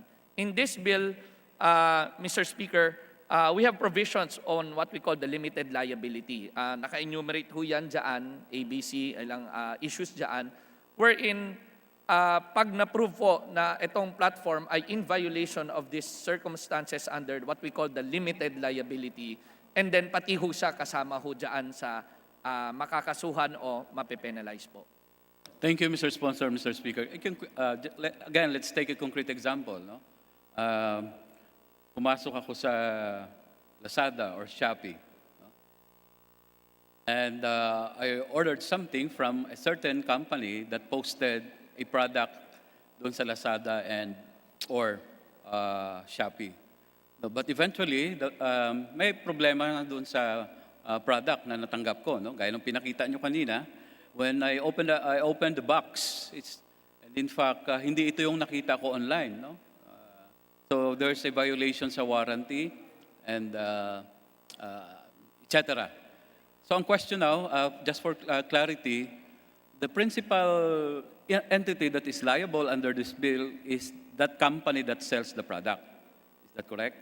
Then, eventually, even the platform, meaning Lazada and Shopee, will also be liable automatically or despite the fact, for example, that they, for example, conducted due diligence, no, in ascertaining that all these companies that posted their products in their platform will comply with their standards, Mr. Sponsor, Mr. Speaker. Well, kung solidarily po, ay automatic po na kasama ho sila. But under Section 26 po, meron din po tayong tinatawag na limited liability, and we further dissected this to 3 parts. And doon po sa letter B, makikita ho natin 1, 2, 3, 4. Meron din po tayong limited liability conditions ho dito. But basahin ko na lang ho yung kahit yung first part na ng letter A, which I think might answer your query to the good Congressman. E-commerce platform operators shall be solidarily liable with an online merchant to the consumers only to the extent of civil damages suffered by the consumer as a direct result of the transactions without prejudice to liabilities that may incur under the next succeeding paragraphs or the provisions of the other existing laws. Thank you, Mr. Sponsor, Mr. Speaker. Yes, no. So under Section 26, in fact, the proposed bill enumerated the instances where there is a solidary liability, no, between an online merchant and the platform operator. Just to correct you, Congressman Zarate, we have a proposal na yan po yung old version. which will be proposing later on during the period of amendments, Okay. what we call the limited liability. Yung binasa ko ho, I think wala ho dyan. So this will no longer apply. This section no 26. longer apply. It's no longer solidarity liability but limited liability. Limited liability, yes, sir. So now if it's a limited liability, will it not defeat the purpose, Mr. Sponsor, Mr. Speaker, of making this platform and the merchants as well accountable? No? Kasi kung limited lang yung liability ng platform, ay sila naman talaga, without that platform, this merchant, for example, cannot post his or her product in that platform. No? So, kung merong prejudice doon sa consumer, I think it's just proper that both the platform and the merchant will be solidarily liable, no? Kasi hindi naman papasok, walang direct contact yung consumer and the merchant without that platform, Mr. Sponsor, Mr. Speaker. Kaya nga nakita niya itong produktong ito dahil pumasok siya doon sa platform like Lazada, for example, like Shopee, for example, Mr. Sponsor, Mr. Speaker. Yes. This is the reason, Mr. Speaker, na linagyan natin ng, we change it from solidarity to limited liability. But this is the main reason na pinaghigpitan pa natin ang due diligence na gagawin po ng online platforms in order to accept yung mga online merchants or members to come into their platform. So marami hong nakapasok ho dyan na masinigpitan ho natin kasi ang gusto ho natin, quality, not quantity. Ang nangyari ho kasi ngayon, in the absence of a law, itong mga online platform natin like Lazada, tanggap lang ng tanggap ho kahit sino. Hindi naman ho nila dinududil. Yes, they have certain requirements to pass. But marami ho doon, magbukas ka lang na account. Quantity, tanggap ho sila ng tanggap kasi mas maraming goods ang gusto nila ibenta. So, this design ay binaliktad natin in a way na gusto natin quality. Quality meaning po that they will be getting the requirements similar to the requirements po ng tindahan sa labas ng mall. Halimbawa, sa mall po ay rin-require natin sila ng 5 to 6 permits tulad po ng BIR, DTI permit, mayor's permit, etc. Ganun din po ang mga rules na linagay natin. But just to take note also on the proposed amendment on Section 26, Section 4, if the e-commerce platform operator permits an online merchant not otherwise authorized to do business in the Philippines to offer its goods and services for sale, sila po ay magiging liable. So meron po tayong mga certain parameters here bago sila ho maging liable. Kasi ho, in a way, there are incidences that are very much different from the kind of business model na pinapasok ko. Kasi Lazada ho, malaki yan with many members. Pero may mga websites naman po na maliit lang na talaga hong walang mga help desk, walang mga parameters in getting requirements of their members. Basta tayo lang na website, benta lang na benta. So, very different po yung setup to a very different business model. Thank you, Mr. Sponsor, Mr. Speaker. Now, so the main reason, of course, no, you were saying you will introduce that amendment later on. Pero as I see, as it is now, I think as stated here in Section 26, this representation actually really protect our consumer, no? Tapos ngayon, sabihin nyo mamaya, limited na lang yung liability ng platform. That will, I think, dilute, no, the purpose of this very bill that we are trying to pass, no? Kasi the degree of diligence now will even be lower than what is stated in Section 26 as it is worded now. Baka it will defeat the purpose. No? Yeah. Sir, hindi naman ho. We still maintain yung essence nitong bill Kaya ho, what I read a while ago in letter A, there is still, the operator shall be solidarily liable with an online merchant to the consumer only to the extent of civil damages. We're just limiting certain parameters ho to the andyan pa rin ho yung solidarily, but on certain conditions lang na enumerate natin na 4 bago sila maging joint and solidary. Hindi naman ho sa tinanggal natin. Binigyan pa rin ho natin sila ng 4 na parameters that they have to fulfill, kundi solidarily po ang makakasuhan sila. Pero kung ito man po ay na-fulfill, limited liability lang ang mag-e-end up ho nila. Kasi iba-iba ho yung business model eh. Lazada or other small websites, iba-iba ho eh. Hindi ho kikater sa lahat po if we do the full solidarily. Thank you, Mr. Sponsor, Mr. Swiss. So, as it is, just on this aspect pa rin, no? The degree of diligence required from the platform operator is still the same degree of diligence, ordinary diligence of a good father of a family, or what Sorry, degree of diligence is required now from the ano platform po? operator? Sorry, can you repeat? Kasi dito ngayon, sa Section 26 as worded, no? Solidary liability. For example, in letter A, you mentioned here that dapat ang degree of diligence ng platform operator is that of an ordinary Yes. Bale, mag-iiba na po. As this was after consultation with our committee members, we found out that this will be much suitable to the internet environment that we have right now in the Philippines.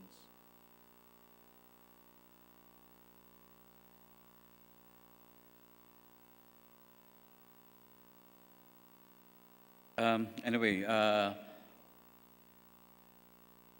so I hope that matter will be properly Yes po, but I assure you to the good Congressman Zarate that ang essence natin is still there. We want to hold the online platforms and the merchants liable, and consumer protection will still be adhered online or offline. Ito po ang main essence at ika nga mission ng panukalang ito. Okay. Thank you, Mr. Sponsor, Mr. Speaker. Moving now to another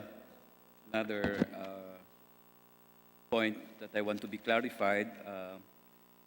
The creation of an e-commerce bureau. No? Of course, this is a welcome proviso to strengthen the enforcement aspect of especially of this proposed bill. Now, in the powers of and functions of the Enforcement Bureau, nabanggit nyo rin ito kanina, no? Marami namang nakalagay dito. But as it is now, you mentioned that, in fact, in the enforcement of, for example, cyber-related offenses and crimes, maraming mga agencies, no, ang involved dyan. Siyempre, andyan yung PNP Cybercrime Unit, andyan rin yung National Bureau of Investigation, to some extent, even the Philippine Drug Enforcement Agency, no, and other law enforcement agencies. Now, in this proposed bill, there is also a power given to the e-commerce bureau. No? Subparagraph G, for example, says that the bureau will investigate motu proprio and file the appropriate cases for violations of any provisions of this act. Now, may question to that, Mr. Sponsor, Mr. Speaker, considering na napakaraming agencies nga na involved, no, and nagka-criss-cross yung jurisdiction. Will the good sponsor, Mr. Speaker, clarify who has the primary jurisdiction in the enforcement of the provisions of this bill? Can the for example, if there is a violation, can a consumer directly go to the PNP and ask the PNP to file a complaint against this particular merchant and platform, or is it necessary as a condition for the filing of that case that the consumer will go first to the e-commerce bureau and get the endorsement of the E-Commerce Bureau, Mr. Sponsor, Mr. Speaker? Yes, the latter, Mr. Speaker. So if a complaint happened, the complainant will first go to the E-Commerce Bureau, and then the E-Commerce Bureau first will try to arbitrate, bring in the buyer and the seller, hanapin po yung problema, ayusin yung problema. Pag hindi ho maayos, then the complainant can file the necessary case. Number two, the e-commerce will be the central body to consolidate all the cases, wherein in partnership and in consultation with the other government agencies. So the e-commerce again will arbitrate kung ito po ay kailangan ibato sa PIDEA, kailangan ibato sa PNP, kailangan ibato po sa NBI o DOJ or intellectual property natin. So the e-commerce will have the mandate to throw it to the agency and make the necessary follow-ups. Ang importante po sa lahat, meron na po tayong sumbungan na we should promote through the Department of Trade and Industry para ho sa mga naluloko sa internet ay may matakbuhan kaagad sila. Thank you, Mr. Sponsor, Mr. Speaker. I'm just thinking, Mr. Sponsor, Mr. Speaker, no? Dahil wala naman kasing presence itong e-commerce bureau in all localities, for example, no? Will it not defeat, again, the purpose of prosecuting those who violate this, if this becomes a law, no? Kung magiging condition sine qua non in the filing of the case na kailangan munang mayroong consent ng e-commerce bureau, no? Or is the good sponsor referring only to administrative and civil cases but not criminal cases? Kasi sa criminal if it's a criminal violation, no? Violation of if it's a criminal complaint, no? I think it's better that parang mayroong concurrent jurisdiction dito na yung ating mga consumers can easily file a complaint even with the other law enforcement agencies. Will the good sponsor clarify that, Mr. Speaker? Maraming salamat po sa katanungan nyo. Mr. Speaker, it's not mandatory that a complainant will go to the e-commerce bureau or DTI. He has the option, I guess depending on the deepness of the case, no? He has the option to go to court straight. He has the option to go to the government agency straight. He has the option of going through the e-commerce bureau. So at least there is now an e-commerce bureau kasi dati ho, kasalukuyan po ay wala naman hong ganito. So the e-commerce bureau can help. Kung kaya naman hong hindi dumaan sa korte at magkasuhan, baka sa e-commerce bureau maging arbitrary, kayang maayos ho doon. So just to share po to the good congressman, on Section 4, we've enumerated the scope and coverage of the e-commerce bureau and the function. Okay, thank you for the clarification, Mr. Sponsor, Mr. Speaker. So I suppose if it's, again, no, kung administrative cases yun, no, possibly kailangan, mas magandang doon sa e-commerce bureau, but doon sa mga criminal in nature, no? Because mayroong mga penalties dito. They can, as you mentioned, they can easily go directly to the other law enforcement agencies. Now, dito lang isang concern lang nga pala ako, Mr. Sponsor, Mr. Speaker, no? Dito sa scope and coverage, no? Doon sa online media providers, no? Are you referring this to the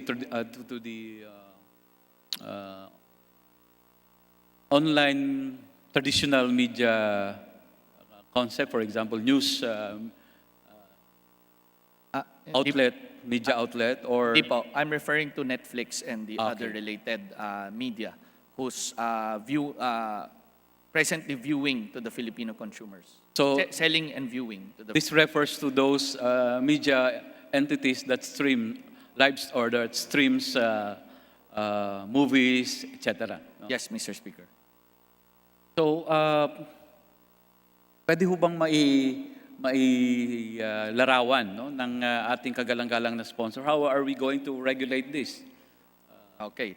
So, Yes, Thank you sa katanungan po. Mr. Speaker, for example na lang po, shall we say po na ang itong mga online media platforms have shown pornography na pinagbabawalan naman ng MTCRB, no? At ito po'y na-stream ho na hindi naman po dumaan sa government agencies at meron pong magulang na nakakita ho nito, kaagad-agad po pwede rin ho siya mag-complain sa e-commerce bureau.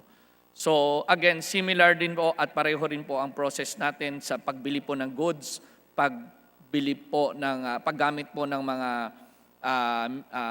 online messenger o logistics tulad po ng Lalamove or Grab at similar din po sa online media. So the e-commerce is present to handle these cases like this. Well, thank you, Mr. Sponsor, Mr. Speaker. I'm just a little bit concerned about that, no? Kasi who determines, for example, that what this particular media entity is streaming violates certain, for example, moral standards or violates some certain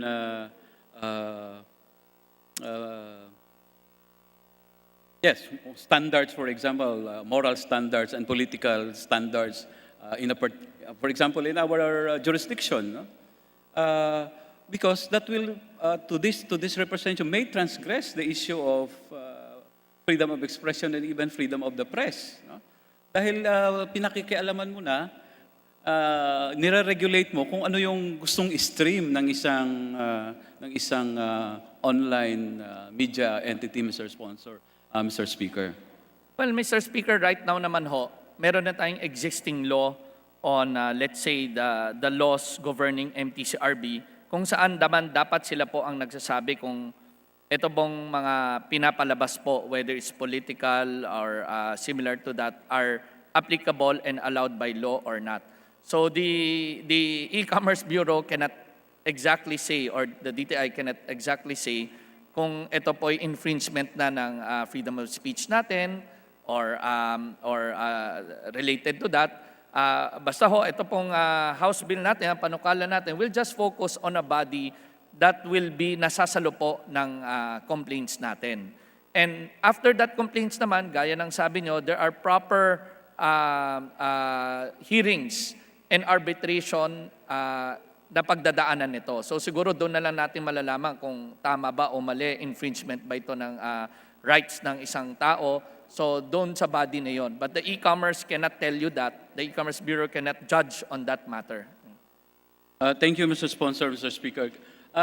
Naitanong ko yan dahil, of course, earlier, napag-usapan natin na, in fact, under this law or under this proposed bill, there is an authority, no, given to the Secretary of Trade and Industry, in fact, to take down websites. No? So, I'm just a little bit, I'm really concerned, no, na kasama sa regulation dito, yung usapin nung online, yung streaming, no? Because there were instances in the past, for example, Mr. Sponsor, Mr. Speaker, no, na some movies, for example, were banned showing nila. Hindi lang dito sa Pilipinas, kahit na sa ibang jurisdictions, because, you know,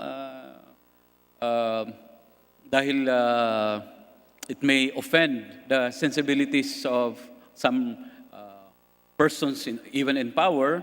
No, so yun po ang nakakabahala, no, doon sa kung wala tayong malinaw na standards. Why are we going to regulate this particular entity or sector, Mr. Sponsor, Mr. Speaker? Well, Mr. Speaker, please do remember that inside this House bill, the Secretary of the Department of Trade and Industry does not necessarily mean na at any given time po ay pwede siyang magbaba o mag-take down ng isang website or online platform. No? Lahat ito dadaan pa rin ho sa due notice and hearing. Meaning, lahat po ng steps dito, magbaba ka ng website, hintuin mo ang pagbenta ng droga o hintuin mo ang pagbenta ng pinagbabawal na gamit, lahat po ito will undergo due notice and hearing. So I guess through that means, doon na lang po natin makikita kung at ma-judge kung ito ba'y infringement na ng political rights or human rights natin or our rights on whatever rights that it may be connected with. Sa ngayon lang, sinama natin ang online media is because ang mga kumpanya tulad Netflix, ito po'y international company. At through this pandemic, because of this pandemic, lahat ho ng Pilipino, napakalaki po ng sales nila at ng revenue nila na nanggagaling po sa streaming natin. Ngunit wala ho nagre-regulate sa kanila. Pati ho nga buwis, hindi ko ho alam kung nagbabayad ba ho sila ng buwis, saan sila hahanapin, kung may opisina ba ang Netflix dito sa Pilipinas o wala, dahil everything ho is online streaming eh. So unfair naman po ito sa cinema natin. Ang cinema natin, nagbibigay po ng trabaho. Ang cinema natin, nagbabayad ng business permit. Ang cinema natin ay sumusunod sa patakaran at mga batas po ng Pilipinas. Ngunit itong mga Netflix at Amazon at mga dayuhan ho ay nag-ooperate through online na hindi naman po nakakatulong sa ating gobyerno. Kaya ho, ito po ang mission po nitong batas, ito po ang linalaman na nitong batas, na i-level po ang playing field natin. Maging ikaw man ay online, offline, brick and mortar, medium scale or large scale po, dapat po lahat po ito ma-regulate at mag-register sa ating gobyerno. Thank you, Mr. Sponsor, Mr. Speaker. But I just have to register that, again, that concern. No? Now, on to my other point for clarification. Section 15, Mr. Sponsor, Mr. Speaker. Qualifications to engage in e-commerce. No? So we enumerated sino yung qualified, but again, may I raise a concern dito sa paragraph which states that a resident of the Philippines who engages, abets, or aids in unauthorized e-commerce activities in the ordinary course of trade or business shall be subject to any appropriate penalty as may be provided by law. Now, ang concern ko rito, Mr. Sponsor, Mr. Speaker, no? I'm just an ordinary consumer, for example, no? At tapos may nakita ako online. No? And I'm not even aware kung that person is registered or not, or is duly licensed or not, no? But nag-engage ako sa transaction sa kanya. That eventually that person is found to have violated some provisions of this proposed bill, no? Because he is not qualified or that merchant is not qualified. Can I now be prosecuted under this bill because I may be considered now as a person who engaged, abet, or aid in the unauthorized e-commerce activity of that particular merchant or platform, Mr. Sponsor? Mr. Speaker, just to clarify, kayo po yung buyer or yung seller? I'm the buyer. You're the buyer. So ang mapaprosecute ho dito, kung nalaman nyo po na itong seller na inyong trinansact ay hindi ho nag-register sa DTI at nalaman nyo rin ho na wala ho siya ng any of this qualification enumerated po in this bill, then as a buyer, you have the right ho na kasuhan siya. And kung may complaint, lalong-lalo na, siguro dadating naman yung punto na ho yung gagawin lang naman ng isang buyer yun kung meron tayong complaint po na nangyari. Nakakuha kayo ng damaged goods sa kanya or peking gamit pala, so that's the time you will engage. But yes, you will have the right to file the necessary cases against that seller. Thank you, Mr. Sponsor, Mr. Speaker. What will also be the liability of the platform, for example? Gaya nung napag-usapan natin kanina, very common na ngayon, for example, sa Facebook and even sa Instagram, na may nag-a-advertise dyan. But eventually, if this becomes a law, tapos maraming hindi qualified, as enumerated in Section 15, is the platform now liable?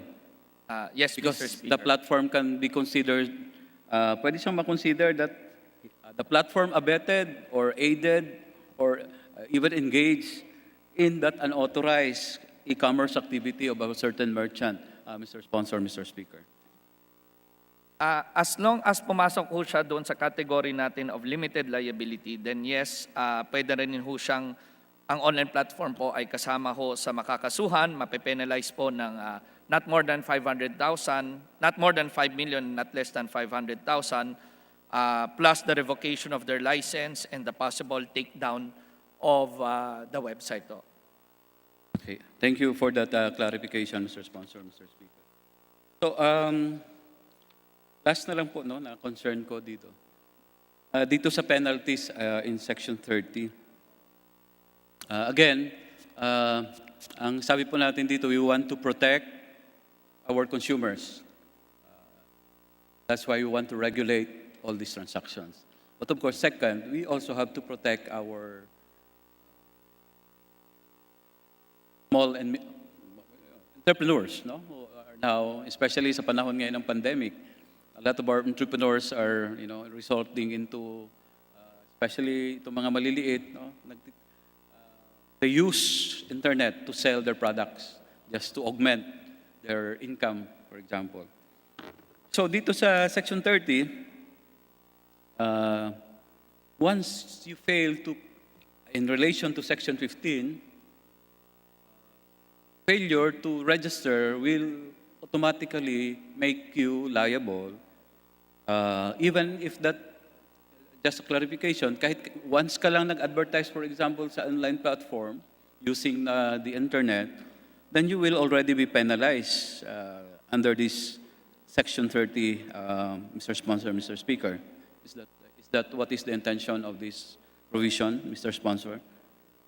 Well, Mr. Speaker, the mandate of the Committee on Trade and Industry is to always protect the interests of our micro, small, and medium enterprises. And our mandate is also to adhere and always protect our consumers. Yan po ang number one mandato ng aking committee. Kaya ho, dito po sa panukala natin, hopefully I answer yung tanong nyo ho, ang tinatawag nating consumer to consumer or one-off non-commercial quantity transaction po ay hindi ho kasama. Example po niyan, alam ko naman ngayong pandemya, talaga pong dahil sa kahirapan ng taong bayan, nawalan po ng trabaho ang maraming OFWs natin, we are forced to stay at home, marami pong natanggal sa trabaho, marami pong nagbunga ng mga entrepreneurs. And the committee is very much happy with what we have been seeing through Facebook, through the online platforms. Kaya ho, sinigurado ho namin na ang mga consumers to consumer, no, let's say meron ka lang isang lumang item na gusto mo lang i-dispose at merong buyer naman na gusto bumili, lumang damit, lumang sofa, lumang sapatos, ayan po ay hindi kasama nitong panukala. Kung ang iyo namang binebenta ay mga maliliit lang na cake or pastry na hindi naman po of commercial quantity, kayo po ay hindi ho kasama dito sa batas nito. Kaya ho, linagay ho natin the exact provision there using the word ordinary course of business because ito naman po ang kasalukuyang definition po sa mga under the tax code na mga hindi pinapatawan ng buwis. So pinareho lang po namin. Pero doon ho mga kasama sa business to business o business to consumer, commercial quantity na at medyo maramihan na po, ay yan po mga kasama ay magiging covered na itong platform at yes, you have to register and get the necessary requirements. Pareho lang po ng tindahan sa mall. Pareho lang po ng mga nakikita nating tindahan sa labas where we are requiring them. Thank you, Mr. Sponsor, Mr. Speaker. Just for the record, what is the standards when we say it is a non-commercial quantity transaction? If my transaction, for example, is only 100,000 or 10,000 or 25,000 or 1 million, is that commercial or non-commercial?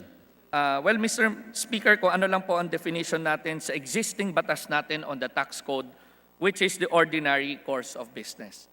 Hindi naman po natin specify So, dito ang sa House. reference, Mr. Sponsor, Mr. Speaker, is the definition of the ordinary course of business as defined in our tax code. Yes. That what the good sponsor is saying? Yes. And Sorry, pakiulit ho yung tanong. Gusto ko ma-define, malaman, no? Binanggit nyo kasi ang reference natin dito is the ordinary transactions made in the ordinary course of business or not made in the ordinary course of business will not be considered as commercial. No? So, ang banggit nyo kanina, kung yung transaction naman, dito sa, if it's a consumer-to-consumer transaction, C2C, for as long as it's non-commercial quantity, you will not be penalized, you will not be covered. No? So, kaya yun po ang tinatanong natin, ano ba ang standards? No? How much transaction is considered commercial and how much transaction is not considered commercial, Mr. Sponsor, Mr. Speaker? So basically on the exact figures po, wala po tayong nakasaad dito sa loob po ng panukala natin. Ang ginawa lang ho natin is to follow ho without prejudice ho sa existing tax code ho natin na kung ano po yung definition nila ng ordinary course of business. No? Okay, thank you, Mr. Sponsor, Mr. Speaker. Those are the matters that I want to be clarified in this proposed bill.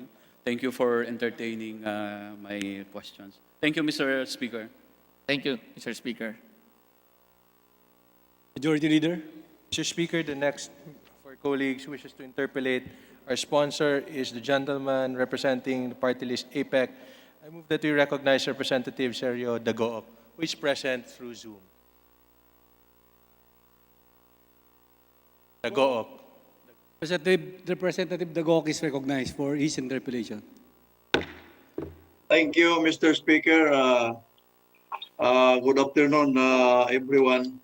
Would the distinguished sponsor yield to some clarificatory question from this representation? Yes, Mr. Speaker. Thank you, Mr. Speaker. Thank you, Mr. Sponsor. Sorry that I have no copy of the measure being deliberated, but I just want to be clarified on some important matters. First, Mr. Speaker, Mr. Sponsor, may quasi-judicial authority ba ang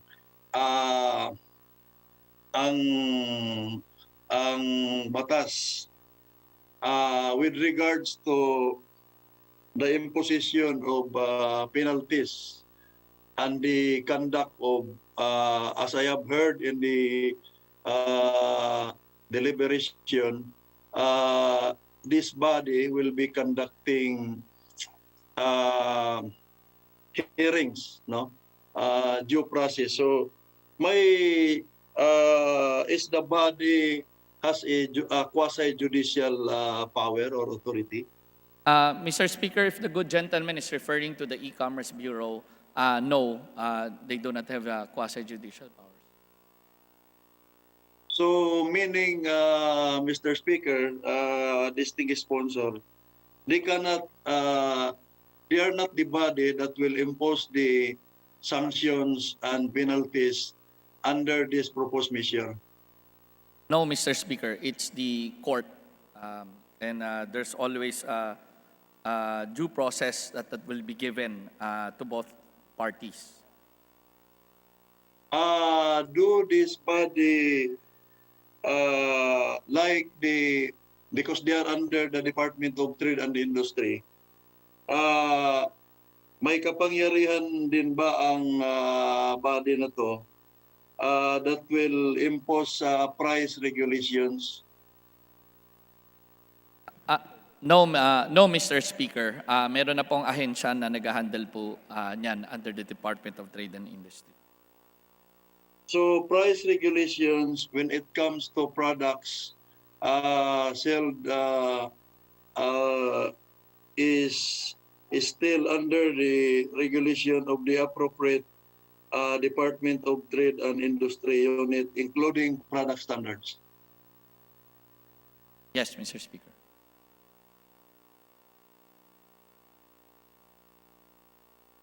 Yun lang lang po ang nililinaw ko, Mr. Speaker, distinguished sponsor. Thank you po. Thank you to the good gentleman, and thank you, Mr. Speaker. Majority Leader.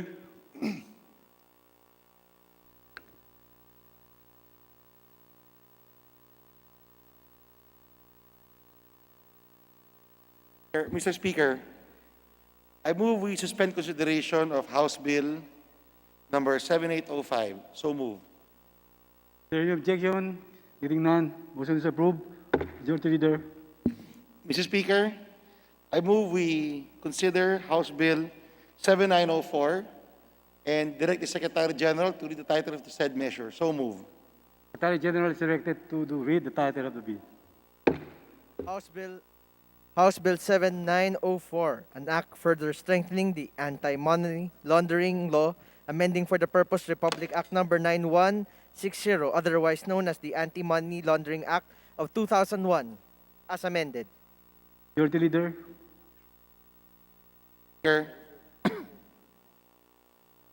Speaker, I move we recognize the distinguished sponsor of the said measure, Congressman Juni Kua, to sponsor the measure.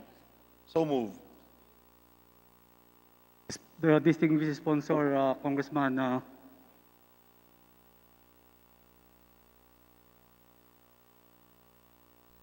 Thank you. Thank you, Mr. Speaker.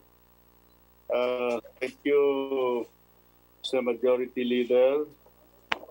It is my honor and pleasure to sponsor House Bill 7904.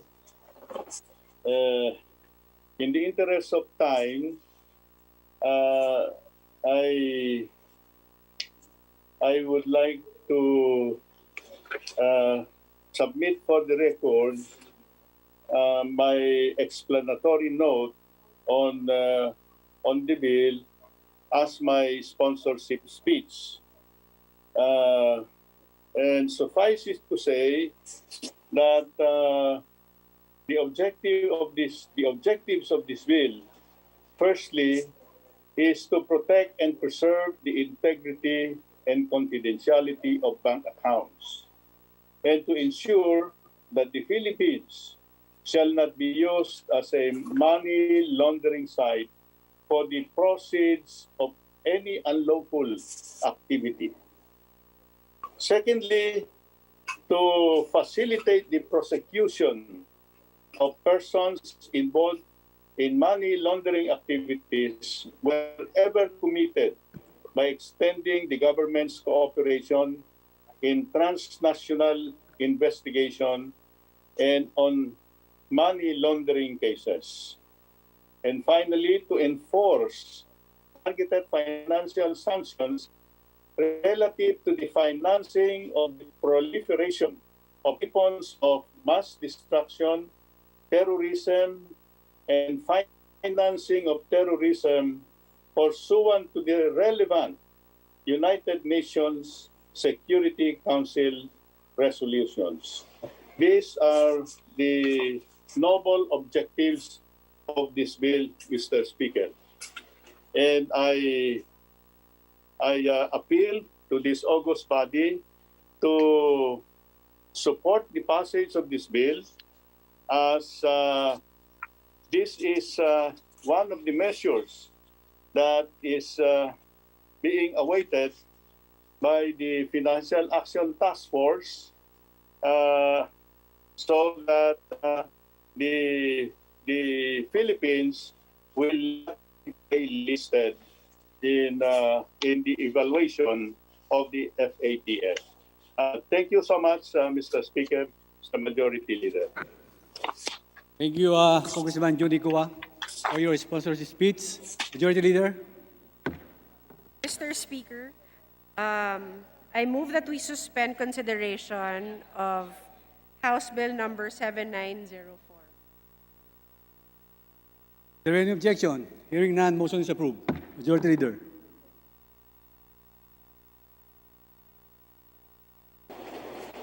Mr. Speaker, I move that we recognize the Honorable Kit Belmonte from the 6th Honorable District. Keith Belmonte is recognized for your interpellation. Thank you very much, and good afternoon, Mr. Speaker. Mr. Speaker, on the part of the minority, I move for the nomination and election of the following as members of the Committee on Rules. As Deputy Minority Leader, Representative Stella Luz Quimbo, Vice Representative Joseph Stephen Paduano. As Assistant Minority Leader, Representative Irene Gay F. Saulog, Vice Representative Arnulfo Arnie Teves Jr., and as Assistant Minority Leader, Representative Sergio C. Dagook, Vice Representative Stella Luz Quimbo. I so move, Mr. Speaker, Your Honor. Is there any objection? There is none. Motion is approved. Congratulations to the new elected members of the minority. The majority leader. Mr. Speaker, if I may, Mr. Speaker, I further move on the part of the minority. I move for the nomination and election of Representative Godofredo N. Guya as member for the minority of the Committee on Legislative Franchises, Vice Representative Arnulfo Arnie Teves Jr. I so move, Mr. Speaker, Your Honor. Is there any objection? There is none. Motion is approved. Congratulations to the new members of the committee. Majority Leader.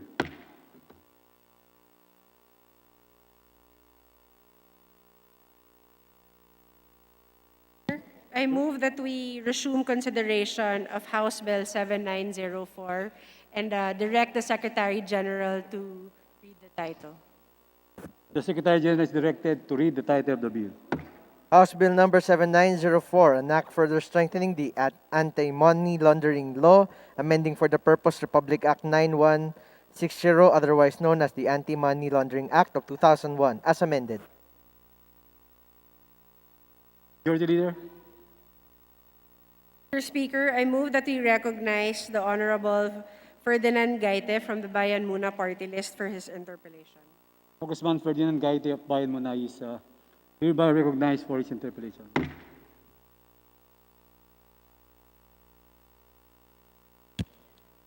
Maraming salamat po, Mr. Speaker, sa ating mga kasamahan sa Kongreso, dito sa loob ng plenaryo at gayon din sa Zoom, at ang ating mga kababayan, isang magandang hapon sa ating lahat.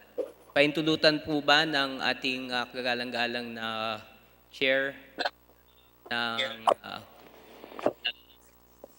Committee on Banks and Financial Intermediaries, Chairperson Juni Cua, na makapag-clarify lang sa mga ilang provisions ng panukalang House Bill 7904, Mr. Speaker, Mr. Congressman Sponsor. Mr. Chairman, can you answer that? Mr. Sponsor, Congressman Juni Cua is recognized. Mr. Sponsor, Congressman Juni Cua. Yes, Mr. Speaker, I'm on the line. In response to the Honorable Congressman Gaite, isa pong malaking karangalan sa kinatawan na ito na sumagot sa anumang katanungan na itatanong ng ating pong kaibigan. Maraming salamat po, Mr. Speaker. Salamat po, Mr. Sponsor. Ang unang batas na lumabas hinggil sa anti-money laundering ay noong 2001. Tama po ba, Mr. Speaker, Mr. Sponsor? Tama po yun. Yun po ang kauna-unahang pagkakataon. Ito po ay naipasa ng ating Kongreso. At ito po yung Republic Act 9160. Tama po, Mr. Speaker, Mr. Sponsor. Tama po yun, Mr. Speaker. Salamat po. At kung titignan natin yung background noong 2001, kung maalala po natin, ito po yung panahon nung naalala po natin yung 9/11 na kung saan naganap nga po yung trahedya ng naganap sa Estados Unidos. Kung kaya't ito yung parang naging aksyon ng gobyerno bilang pagtugon doon sa quote-unquote, paglaganap ng terorismo, Mr. Speaker, Mr. Sponsor. Tanong ko lang po, karugtong, mula noong 2001, nung inilabas ng Republic Act 9160, ilang beses na ho ba na amendahan ang naturang batas, Mr. Speaker, Mr. Sponsor? Mr. Speaker, Your Honor, if I am not mistaken, there have been several amendments to the law. There are 4 amendments already, and let me read the Republic Acts that preceded this amendment. RA 9194, RA 10167, RA 10365, and RA 10927. Salamat po, Mr. Speaker. So, in a span of 19 years, tama po, 4. 9194 was in 2002. 10365 was in 2012. 10927, Republic Act, was in 2016. Ano po yung isa pang nabanggit, Mr. Sponsor, Mr. Speaker? 10167. 1067. At ngayon po, ngayon naman po ay balak muli amendahan ang naturang batas. At nabanggit na po yung layunin. Una, to protect and preserve the integrity and confidentiality of bank accounts, ensure the Philippines shall not be used as a money laundering site for the proceeds of any unlawful activity. Matanong ko, Mr. Speaker, ano yung naging inadequacy ng naturang batas nung panahon na 2016, kung di ako nagkakamali, no? Or that some years ago, where apparently nagamit ang Pilipinas sa isang money laundering na paraan, ano? Pondo ng Bangladesh Federal Reserves ay nakarating sa banking system ng Pilipinas. Ano ho ba ang naging inadequacy ng batas na ito para maharangan ang ganitong uri ng mga illegal na transaksyon sa ating bansa, Mr. Speaker, Mr. Sponsor? At tanong na rin, paano ngayon makakatulong itong batas na ito or even the previous amendments in preventing itong tinatawag nating mga pondong acquired illegally at nilolaunder para palabasin na legitimate na mga transactions ito, Mr. Sponsor, Mr. Speaker? As a result po, Mr. Speaker, nung money laundering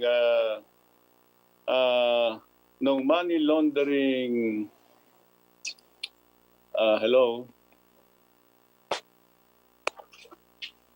The host asks you to start your video.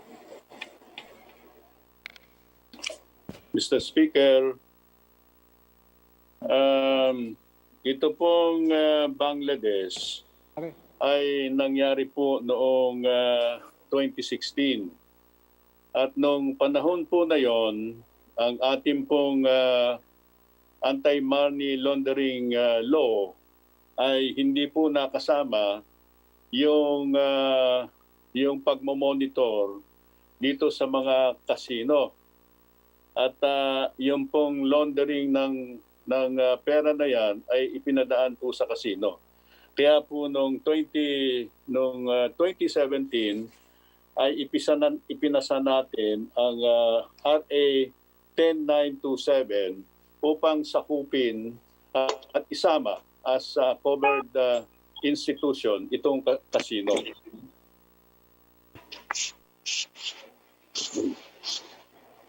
Salamat po, Mr. Speaker. Salamat po, Mr. Sponsor.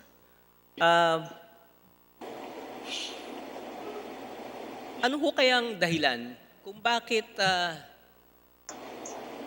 napakabilis ng proseso ng amendment ng batas na ito na halos 1, 2, 3, kung ito'y may sa batas pala, Mr. Chair, panlima na itong amendment since 2001. Ano ho bang mga nagiging problema sa batas? Ang problema ho ba ay masyado itong specific o masyado itong broad? Kung kaya't hindi masaklawan ang mga nabanggit. Example, yung casinos. Nabanggit nyo po dati hindi ito saklaw. Ngayon dito po ang isang napansin ko sa panukalang batas, ang sinama po ngayon yung real estate. Real estate developers and brokers have been considered as covered persons. Parang doon sa naturang batas na nagiging very specific na kung saan every time na lang after the fact na may nangyaring insidente, isang money laundering crime, ay doon pa lang natin na-amendahan yung batas. Hindi ba parang nangyayari naka-aanhin pa yung damo kung nakalabas na yung, kung patay na yung kabayo? Meaning, hindi natin proactively na sasawata yung money laundering mula nung panimula pa lamang. Dahil every time nangyayari, ang isang insidente, nabanggit nyo po yung sa Bangladesh, ngayon real estate naman, ano ang assurance natin na this will provide a mechanism where yung mga tinatawag nga nating kriminal na o illegal na mga pondo pumapasok sa ating mga bangko ay maiiwasan, Mr. Speaker, Mr. Chair. Mr. Speaker, Your Honor, napakaganda po ng observation ng ating kaibigan. Subalit, alam niyo po, ang ating legislature ay dynamic at we are responding to what is happening outside and inside the Philippines, no? So, siyempre po, ang ating reaction ay nakasalalay din sa mga recommendation ng evaluator natin. Ito yung tinatawag nating FATF or Financial Action Task Force. Every so often, sila ay nagko-conduct ng evaluation. At sila po ay nag-aaral ng mga bagong scheme na ginagamit ng mga money launderer. So maaari po na at the time na ang ating batas ay sufisyente, siyempre ayaw din naman natin ma-overburden ang ating mga citizen at ating mga business institutions. So we respond accordingly. And very recently, the evaluation of the FATF in their what is called MER or Mutual Evaluation Report, ang isa po nilang napansin na ang mga money launderers ay nagbabago ng estratehiya at ang kanilang laundered money ay na-i-invest sa mga real estate. At karamihan ng ating nahuhuli na mga personalities na involved sa illegal activities ay pawang ang pera nila ay natetrace doon sa investment sa real estate. Kaya po, ganyan po ang nangyayari. Salamat po sa kasagutan, Mr. Chair, Mr. Speaker, Mr. Sponsor. At ito nga, nabasa ko nga po yung binabanggit nyo pong MER o yung Mutual Evaluation Report released in October of 2019. Ito yung Anti-Money Laundering and Counter-Terrorist Financing Measures Evaluation ng Asia Pacific Group under the auspices of the FATF. At tama po, no, na may mga pagbabago, no, yung mga kriminal at iba pang mga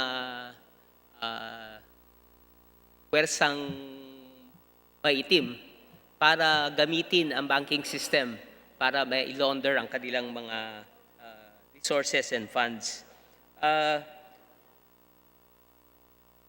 Kung gayon, tama po ba yung pagkaintindi ko, Mr. Chair, Mr. Speaker, that the amendments, the Fifth Amendment, itong ikalimang amendments natin sa gagawin sa Anti-Money Laundering Act ay also in response to the evaluation made by the APG and based on the mutual evaluation report, Mr. Chair, Mr. Speaker, Mr. Sponsor. Tama po yung inyong statement. Ito po ay in response to the evaluation of the FATF. Nakikita po nila na ang ating kasalukuyang batas ay mayroong mga ganitong pagkukulang, kaya yan po ang ating ipinapanukala ngayon. Salamat po, Mr. Speaker. Salamat po, Mr. Sponsor. Binabasa ko rito yung isang item, number 7, of the executive summary. And sabi naman, the Philippines has made significant improvements in its technical compliance, etc. But number 7 states, however, certain challenges noted in the previous MER remain, in particularly in relation to the timeliness of competent authorities under the AMLAC accessing records held by banking institutions that are protected under bank secrecy legislation. Mr. Chair, will the proposed amendments open the veil of banking secrecy with the proposed legislation? Mr. Sponsor, Mr. Speaker.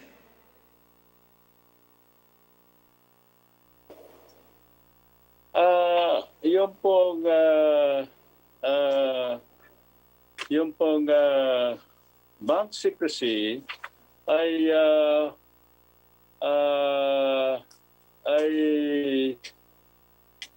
wala pong gaanong mababago dito sa ating panukala, sapagkat yung pong bank secrecy ay covered ng ibang batas, ano?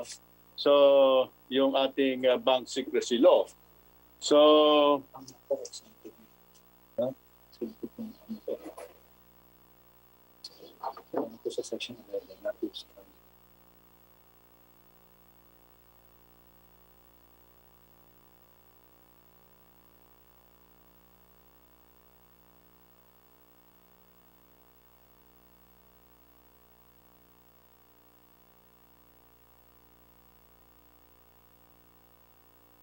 So, tama po bang intindi ko? Hindi specifically address ng proposed House Bill 7994 yung nabanggit nyo doon sa objective na to protect and preserve the integrity and confidentiality of bank accounts and to ensure that the Philippines shall not be used as money laundering site for the proceeds of any unlawful activity.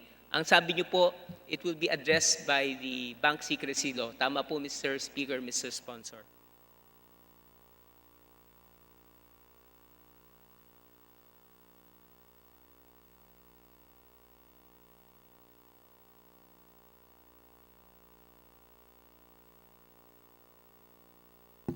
Mr. Speaker, nawala po at ang ating... Mr. Sponsor, Congressman Johnny Goa, andyan po kayo? yeah, Please proceed, medyo Mr. Sponsor. nagkaroon lang ng technical problem. So, I would like to state that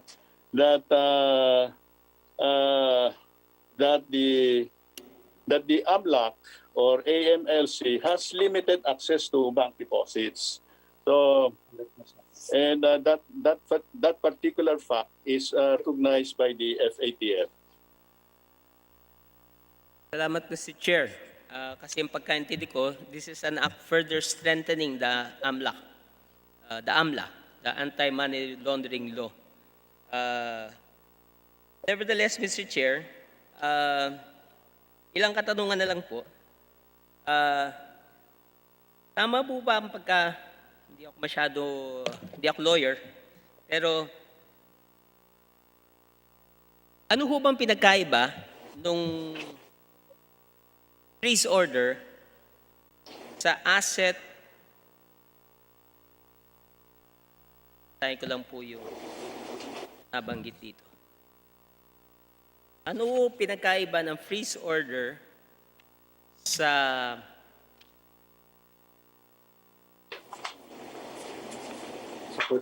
provisional asset preservation order or asset preservation order? Ano hong pagkakaiba noon para sa clarity lang ng kinatawang ito, Mr. Speaker, Mr. Sponsor?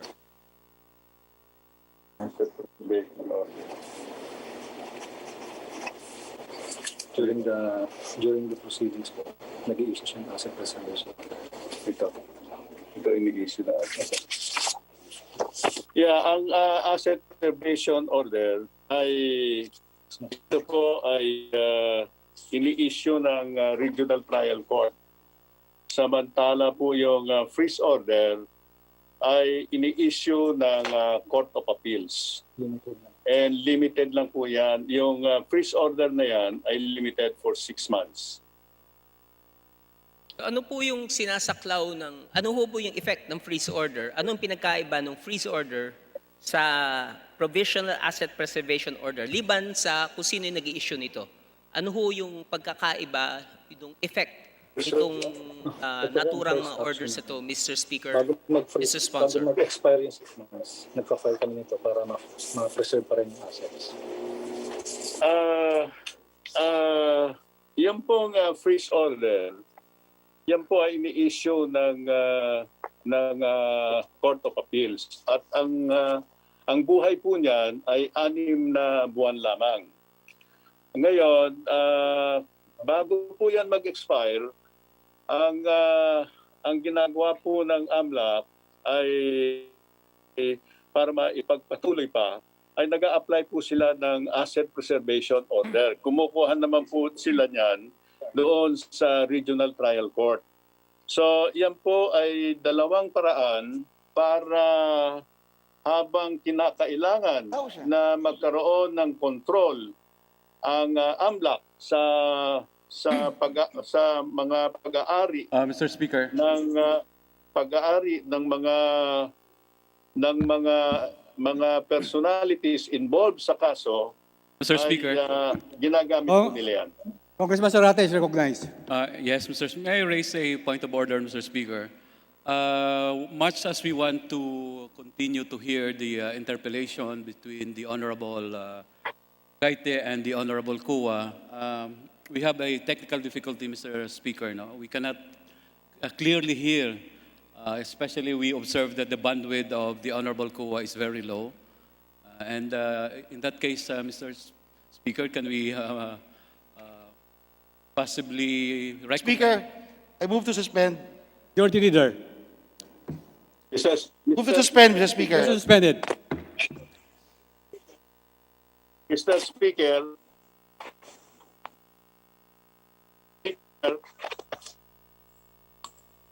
Congressman Juni, naka-suspend po tayo.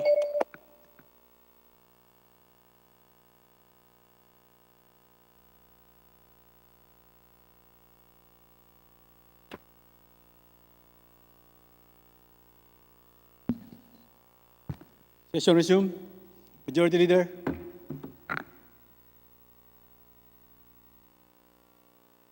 Mr. Speaker, I move we suspend consideration of House Bill number 7904 while we are fixing our IT, fixing our facilities through Zoom.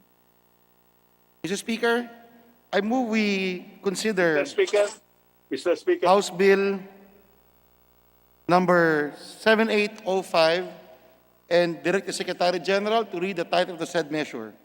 So move. There the objection, there is none. The Secretary General is now directed to read the title of the bill. House Bill number 7805, an act providing protection to consumers and merchants engaged in internet transaction, creating for the purpose the Electronic Commerce Bureau and appropriating funds therefore. Majority Leader. Mr. Speaker, the parliamentary status of this bill is that the distinguished sponsor, Congressman Gatchalian, was in the period of interpellation debates. He was sponsoring his said measure. Mr. Speaker, there being no more legislators who wish to interpellate the distinguished sponsor, I move we close the period of interpellation and debate. So move, Mr. Speaker. The objection, being none, the motion is approved. Majority Leader. Mr. Speaker, I move we open the period of committee amendments. So move. There any objection? The period of hearing none, the motion is approved. Majority Leader. Mr. Speaker, I move we close the period of committee amendments since there are no committee amendments. So move. There any objection? Hearing none, motion is approved. Speaker, I move we open the period of individual amendments. So move, Mr. Speaker. There any objection? Motion is carried. Majority Leader. Speaker, for his proposed individual amendments, I move we recognize the distinguished Assistant Majority Leader from Bukidnon, the distinguished Congressman Manuel Zubiri. Congressman Zubiri is recognized. Thank you very much, Mr. Speaker. Thank you very much, DML, Mikey Arroyo, and of course, my chairman, Chairman Wes Gatchalian.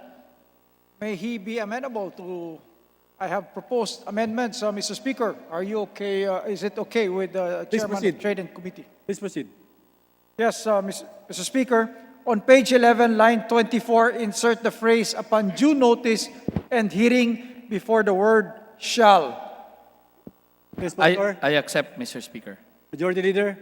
Speaker, the majority joins the distinguished Congressman from Bukidnon in his individual amendments. Congressman Zubiri. Second, on page 11, line 28, delete the phrase upon due notice and hearing.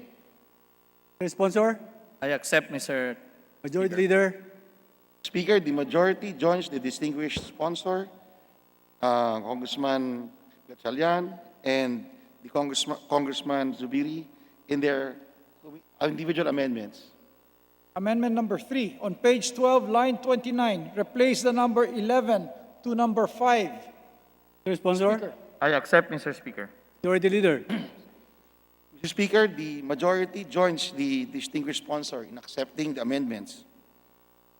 Congressman Zubiri. On page 17, line 22, after the word publish, insert the phrase at a conspicuous part. I accept, Mr. Speaker. Please, Sponsor, accepted. Majority Leader. Mr. Speaker, the majority joins the distinguished sponsor in accepting the amendment. Congressman Zubiri. On page 26, line 2, after the word disputes, insert the following sentence, where an e-commerce platform operator does not have an internal dispute resolution mechanism. All complaints through an ODR against an e-commerce platform operator shall be accompanied by proof that internal dispute resolutions were exhausted. Sponsor. I accept, Mr. Speaker. Majority Leader. Speaker, the majority joins the distinguished sponsor in accepting the amendments. Congressman Zubiri. On page 27, line 21, replace the word solidary with the word limited. Then after the word liability, insert the phrase of e-commerce platform operators, Mr. Speaker. Please, Sponsor. I accept, Mr. Speaker. Majority Leader. Speaker, the majority joins the distinguished sponsor in accepting the amendments. Honorable Zubiri. On page 27, line 21, insert a new paragraph which shall state e-commerce platform operators shall be solidarily liable with an online merchant to the consumer only to the extent of civil damages suffered by the consumer as a direct result of the transaction, without prejudice to liabilities that may incur under the next succeeding paragraph or the provisions of other existing laws, Mr. Speaker. Mr. Sponsor, I accept, Mr. Speaker. Majority Leader. Mr. Speaker, the majority again joins the distinguished sponsor in accepting the amendments. The Honorable Zubiri. On page 27, line 22, replace the word solidarily to held and insert the word only between merchant and under, Mr. Speaker. Mr. Sponsor, I accept, Mr. Speaker. Majority Leader. Mr. Speaker, the majority joins again the distinguished sponsor in accepting the amendments. Congressman Zubiri. On page 27, line 25, after the word diligence, insert the following phrase, in complying with its obligations under Section 18 hereof, resulting, Mr. Speaker. Mr. Sponsor, Accepted, Mr. Speaker. the Majority Leader. Speaker, the majority accepts the amendments. The Honorable Zubiri. On page 27, line 26, omit the words prevent any, Mr. Speaker. Mr. Sponsor, I accept, Mr. Speaker. Majority Leader. Mr. Speaker, the majority again joins the distinguished sponsor in accepting the amendments. Congressman Zubiri. On page 27, line 31, after the word operator, insert the following phrase, fails after notice to act expeditiously to remove or disable access to goods or services appearing on the platform that day, Mr. Speaker. Mr. Sponsor, Accepted, Mr. Speaker. Majority Leader. Mr. Speaker, the majority joins the distinguished sponsor in accepting the amendments. Congressman Zubiri. On page 27, line 31, omit the phrase that the goods and services appearing on their platform do not comply with, Mr. Speaker. Mr. Sponsor, Accepted, Mr. Speaker. Majority Leader. Speaker, the majority joins the distinguished sponsor in accepting the amendments. Congressman Zubiri. On page 27, line 33, before the word law, insert the following phrase, to be not compliant with, Mr. Speaker. Mr. Sponsor, Accepted, Mr. Speaker. Majority Leader. Mr. Speaker, the majority joins the sponsor. The Honorable Zubiri. On page 27, line 34, omit the phrase, and fails to take necessary measures, Mr. Speaker. Mr. Sponsor, Accepted, Mr. Speaker. Majority Leader. Speaker, the majority joins the sponsor. The Honorable Zubiri. On page 28, line 1, omit the entire paragraph D, Mr. Speaker. Mr. Sponsor, Accepted, Mr. Speaker. Majority Leader. Speaker, the majority joins the sponsor. Congressman Zubiri. On page 28, line 4, omit the entire paragraph E, Mr. Speaker. Mr. Sponsor, Accepted, Mr. Speaker. Majority Leader. Speaker, the majority joins the sponsor. Congressman Zubiri. On page 28, line 9, replace the phrase duly registered with the appropriate regulatory agencies to not otherwise authorized to do business in the Philippines to offer its goods and services for sale, resulting in loss or damage to the consumer, Mr. Speaker. Mr. Sponsor, Accepted, Mr. Speaker. Majority Leader. Speaker, the majority joins the sponsor. Congressman Zubiri. On page 28, line 11, insert the following. E-commerce platform operators shall not be held liable under the following instances. The e-commerce platform operator relied on the accuracy, authenticity, and veracity of an online merchant's representations. Warranties or submitted registration documents, even if such information or documents are later proved to be inaccurate, false, or untrue, provided that the e-commerce platform operators are able to show evidence of good faith and that reasonable efforts were exerted to ascertain the accuracy and reliability of the documents or information submitted by such online merchant.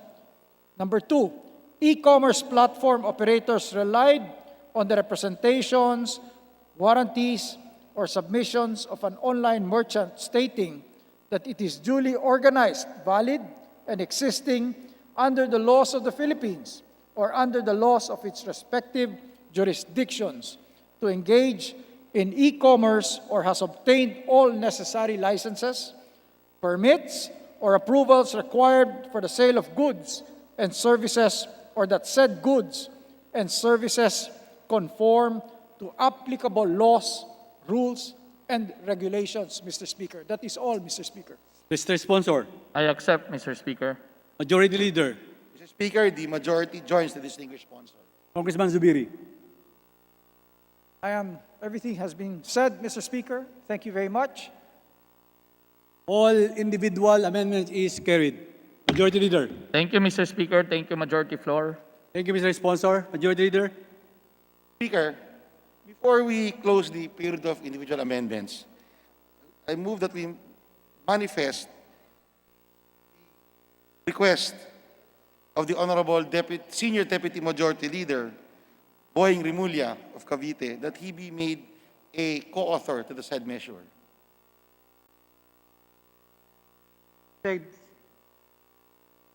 Secretary General shall take note that Majority Leader. Speaker, there being no more individual amendments, I move we close the period of individual amendments. Is there any objection? The chair is done. Motion is approved. Majority Leader. Mr. Speaker, I move we consider on second reading House Bill number 7805. So move. All those in favor, please say aye. And those who are against, please say nay. The ayes have it. House Bill number 7805 is now approved on second reading. Majority Leader. Mr. Speaker, I move we suspend as we wait for the distinguished sponsor of the anti-money laundering bill amendments to come down here. So move, Mr. Speaker. Suspended.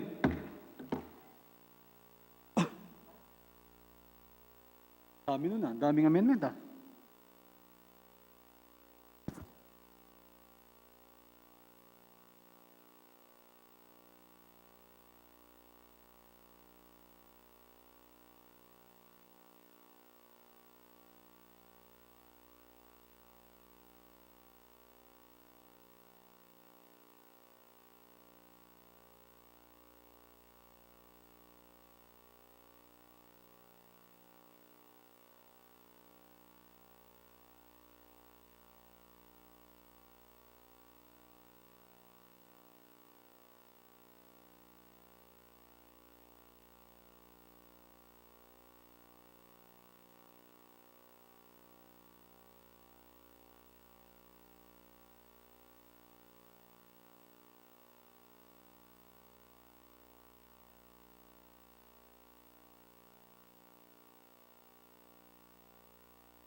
Sessions resumed.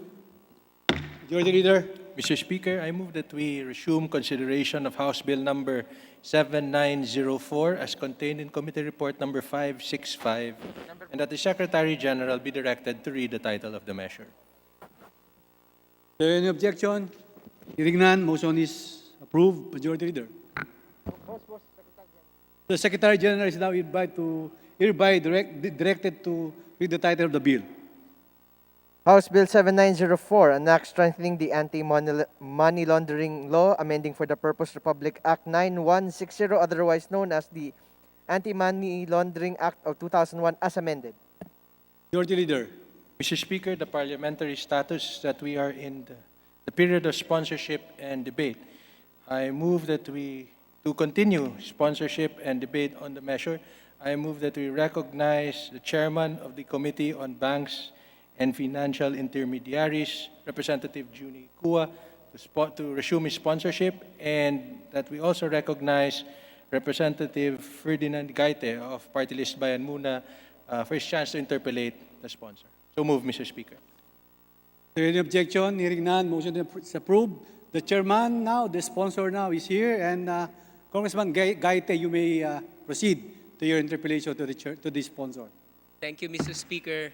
Thank you, Mr. Sponsor. At humingi akong paminhin sa ating sponsor na akala ko po kasi nasa probinsya ang ating kagalang-galang na sponsor. Pero nandiyan lang pala sa kwarto, pero hindi rin maganda yung signal at nahirapan unawain ang binibigkas ang ating kagalang-galang na sponsor. At nagpapasalamat po ako na pinaunlakan niyo po ang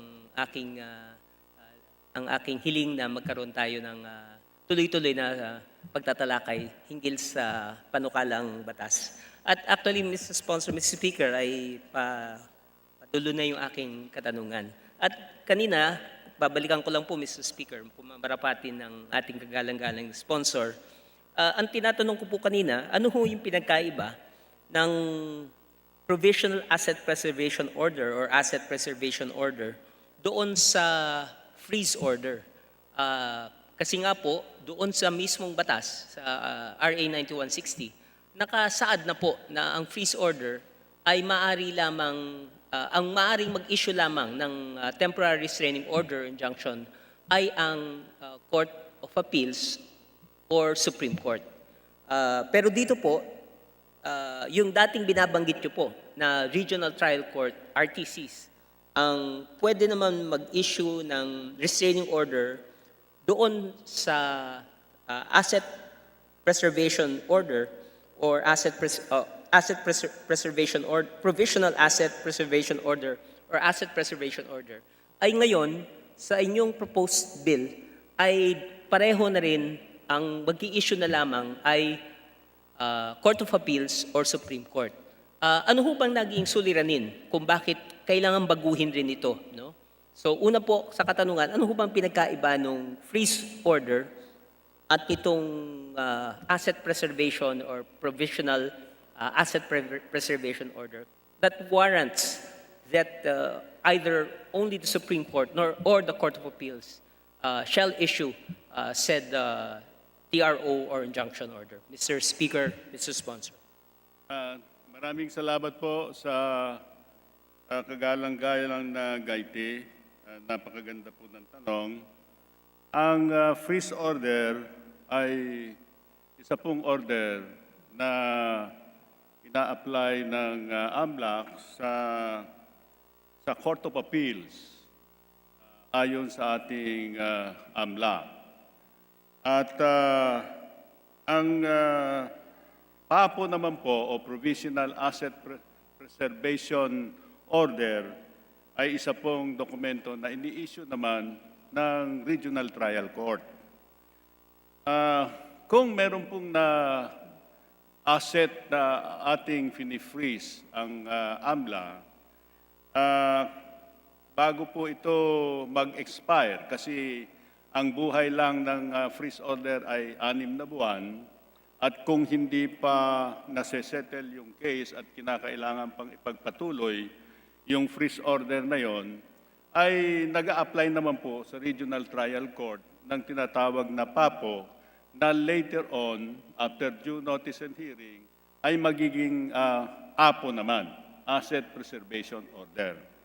Itong freeze order na ito ay freeze order na ini-issue ng Korte. At yun namang freeze order na ating inilalagay na bilang empowerment ng AMLAC o nung council ngayon, ay ito po ay patungkol lamang sa enforcement ng tinatawag na targeted financial sanction. Ito pong targeted financial sanction na ito po ay patungkol lamang sa financing ng proliferation ng weapon of mass destruction na nakapatungkol din po sa North Korea at saka sa Iran. So, yan lang po ang ibinigay nating karapatan o poder sa AMLAC patungkol sa pag-issue ng freeze order. Salamat po, Mr. Chair. Tanong ko lang po, nung nakaraan ay pinag-uusapan na ang posibilidad na noon yung FATF ay nilagay na daw o ilalagay tayo sa gray list doon sa compliance natin sa mga provisions ng international money laundering. Ngayon ho ba, meron ho bang existing na danger na yung gray listing ng Pilipinas ay in relation to dito sa pinapanukalan yung batas ay may tinutugunan po na doon sa mga concerns ng FATF na compliance ng Pilipinas. Meron ho bang o ano yung kung meron bang basis ng sinasabing gray listing dahil ito rin ay pinag-usapan doon sa nung kinakraft yung anti-terror law na yung gray listing ang sinasabing dahilan kung bakit kailangan yung terrorist financing daw ay balagyan ng provision doon sa anti-terror law. Hindi ho ba yung AMLAC na ay may sufficient na provision doon sa usapin ng terrorist financing, Mr. Chair, lalo na sa usapin ng sa ating bansa, Mr. Speaker, Mr. Sponsor? Speaker, hindi ko po masyadong marinig yung katanungan. Medyo muffled po ang dating sa akin. Pasensya na po. At medyo senior na po tayo at medyo mahina na pandinig. Baka pwede pong pakiulit lang. Salamat po, Mr. Speaker. Yung naalala ko po, nung tinatalakay yung anti-terror law, ang isang ginamit na dahilan kung bakit kailangan ng anti-terror law ay dahil dun sa threat na tayo ay malagay sa gray list ng FATF. At ang ilang obserbasyon ay hindi pa ba sapat yung provision ng Anti-Money Laundering Act, including the amendments, para dito sa sinasabing terrorist financing. And in addition, will the provisions, will the proposed amendments to the current law provide measures to address the said concerns. Kasi nga po, ang isa ring concern ng kinatawang ito, totoo, may terrorist financing pero ang danger rin po yung kabila naman, yung abuse. Kung paano rin mapoprotektahan ang ordinaryong mga mamamayan hinggil sa labis na kapangyarihan ng AMLAC. Dahil dito po ay, sabi nyo nga po, it will strengthen. Ano? Pero sa kabila ng mga bahagi ay yung potential na ma-abuse. So, paano ba ito in relation dito sa terrorist financing? Ma-address rin po ba nito o hindi na necessarily yung mga proposed provisions ay ma-address pa yung nabanggit sa usapin ng anti-terror law? Mr. Speaker, Mr. Sponsor. Mr. Speaker, Your Honor, ang pagkakaalam ko po, ang amendment na ating pong ginagawa ngayon ay tungkol lamang sa poder ng AMLAC na mag-issue ng freeze order. At ang freeze order actually ay magagawa lamang. Ngayon lang magkakaroon ng freeze order power ang AMLAC sapagkat ang freeze order ay nasa korte. So walang karapatan ang AMLAC na mag-issue nito. Subalit dahil sa gravity ng global threat or threat to global peace and stability brought about by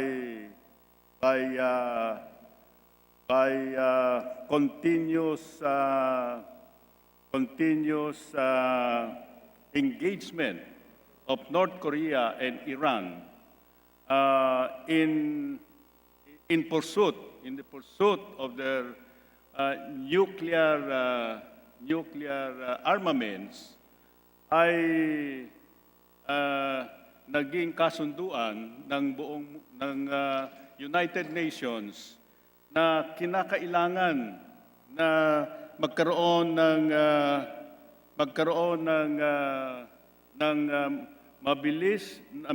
ng paraan upang mabilis na makaaksyon ang AMLAC dito sa pag-monitor at pag-enforce ng batas tungkol sa mga transactions involving financing of proliferation of weapons of mass destruction. So, yun po ang naidagdag lang natin na poder na hindi kaya ng present law. Salamat po, Mr. Chair. So, doon sa pinopropose nyo, it will prohibit courts from issuing TROs or writs of injunction orders against AMLAC in its exercise of freeze and forfeiture powers, with the exception of the Court of Appeals and the Supreme Court. Currently po ba, ano ho ba yung mga ilang instances na may ganito rin prohibition in other related cases? Kasi ibig sabihin po, binibigay nyo po ng mas malaking diin o emphasis, no? Na dahil sa gravity nito, hindi pwede itong issuean lamang ng TRO ng lower courts. Binibigay nyo po sa Court of Appeals at Supreme Court. Would the sponsor have an idea, ano ho pa bang instances o cases na similarly situated na ang Court of Appeals o Supreme Court lang at hindi sa lower courts ang pwede mag-issue ng TRO injunction? Offhand, ang pagkaintindi ko lang po ay yung mga cases with national importance, no? Yung mga infrastructure at iba pa. So, sa pagkaintindi ko, nilalagay natin sa parehong pamantayan yung ganitong prohibition para po supposedly ito yung paraan para rin yung lower courts, the trial courts ay hindi makapaggawa ng aksyon laban sa AMLAC in their exercise doon sa pag-issue ng freeze order at iba pa. So, tama po ba ang pagkaintindi ko, Mr. Chair? Thank you, Mr. Chairman. Thank you, Mr. Speaker, for that question. Ang intindi ko po sa tanong ay ano pa ang mga batas na ating pwedeng mabanggit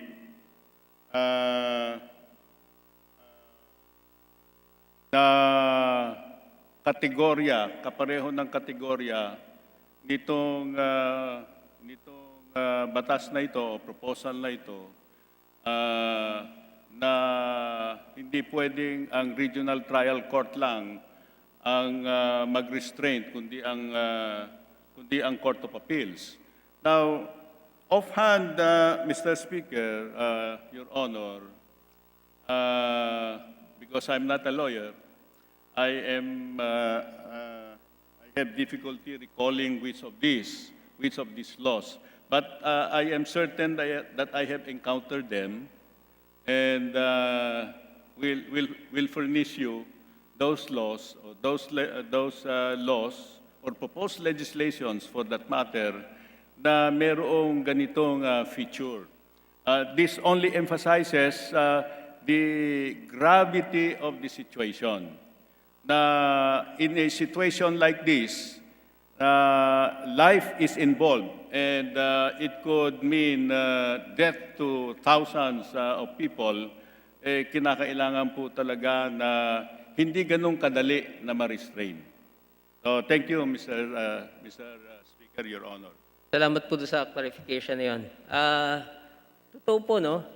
Pasensya na, I had my metaphors mixed kanina, no? What I meant to say kanina, nangyayari sa ating bansa, sasarahan natin yung pintuan pag nakalabas na yung kabayo. Yun yung parang ibig sabihin kanina. And I think, yun na nga, naghahabol tayo, especially ngayon. I think, hindi ko na alam yung status ng case about the Bangladesh Federal Bank and the others. Pero, ang isang kabila naman nun, ay yung abuse nga, at yun yung isang concern rin ng kinatawang ito, na pagbibigyan na napakalaking kapangyarihan yung AMLAC, ay although merong mga provisions regarding protecting those na mabigyan ng freeze order, magkaroon ng asset preservation order, ano ang mechanisms, no? Pero kailangan rin talagang balansehin, ano? Para tama po yung binanggit nyo, para protektahan yung ating bayan, yung ating ekonomiya, yung ating mamayan. So yun lang po yung aking katanungan, Mr. Speaker, Mr. Sponsor, at salamat po sa inyong kasagutan at salamat po dun sa inyong pagpunta sa plenary hall para maging mas malinaw yung pagsagot sa mga katanungan. Maraming salamat po, Mr. Speaker, Mr. Sponsor. Thank you, Mr. Speaker. Thank you, Your Honor. Mr. Speaker, I move that we suspend consideration of House Bill number 7904. Any objection? There is none. Motion is approved. Majority Leader. Mr. Speaker, I move that we suspend the session for a few minutes. Session suspended.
Session is resumed. Majority Leader. Mr. Speaker, we are in receipt of the letter of Attorney Joselia Bighani Sipin tendering her resignation as Secretary General of the House of Representatives, which deserves to be read into the records of the House. It reads as follows. Honorable Lord Alan J. Q. Velasco, Speaker, House of Representatives. Dear Speaker Velasco, may I respectfully tender my resignation effective November 18, 2020. It has been an honor and privilege to serve the House of Representatives as an institution which I am confident will get stronger under your able leadership. Very truly yours, signed, Attorney Joselia Bighani Sipin. Mr. Speaker, I move that this body accept the resignation of Secretary General Joselia Bighani Sipin. So move, Mr. Speaker. Is there any objection? The chair is none. The motion is approved. The House hereby accepts the resignation of Attorney Joselia Bighani Sipin as Secretary General of the House of Representatives. Majority Leader. Mr. Speaker, in view of the vacancy created by our acceptance of the resignation of Secretary General Sipin, I move that we elect Mark Leandro L. Mendoza as Secretary General of the House of Representatives. Is there any objection? The chair is none. Mark Leandro L. Mendoza is unanimously elected as the Secretary General of the House of Representatives.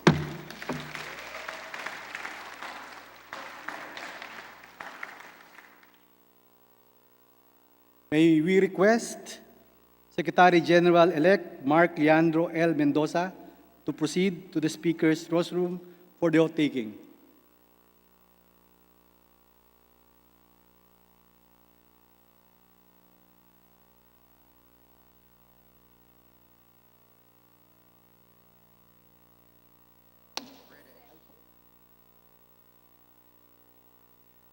Session suspended.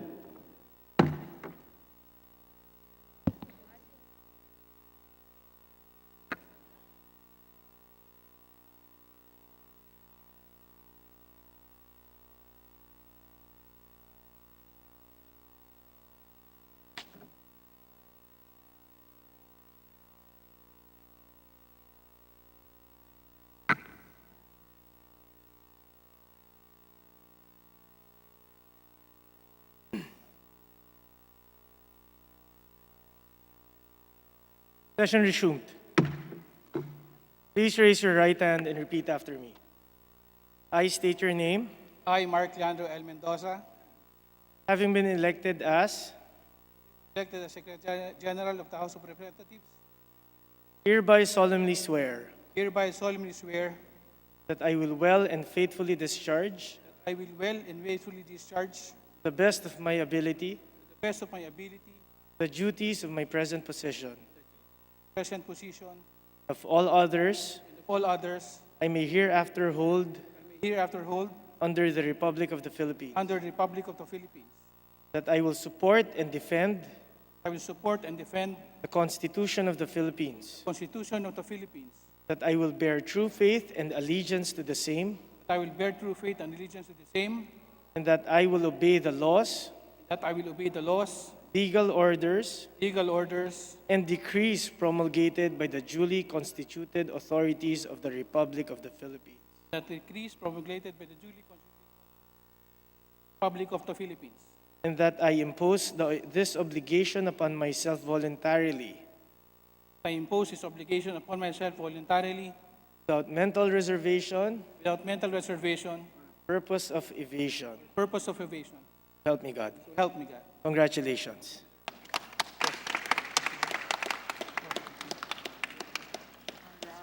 Session is suspended.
Sessions resumed.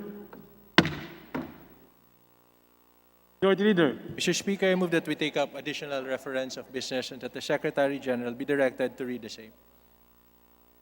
Is there any objection? The Chair is none. The Secretary General is hereby directed to read the title of the bill. Additional reference of business resolution, House Resolution number 1365, entitled Resolution Commending the Honorable Attorney Joselia Bighani Cuevas Sipin for exemplary performance and her dedicated service as Secretary General of the House of Representatives. The Representatives Velasco, Romades Ferdinand, and Paduano. To the Committee on Rules. Majority Leader. Speaker, I move that we consider for adoption House Resolution number 1365 and that the Secretary General be directed to read the title of the resolution. Is there any objection? The Chair is none. The motion is approved. The Secretary General is directed to read the title of the House Resolution number 1365. House Resolution 1365, Resolution commending the Honorable Attorney Joselia Bighani Cuevas Sipin for her exemplary performance and her dedicated service as Secretary General of the House of Representatives. Majority Leader. Mr. Speaker, I move that we adopt House Resolution number 1365. Is there any objection? The Chair is none. The motion is approved. House Resolution number 1365 is hereby adopted. Majority Leader. Mr. Speaker, on the part of the majority, I move for the nomination and election of Representative Rufus B. Rodriguez as Deputy Speaker, Vice Representative Fredenil H. Castro.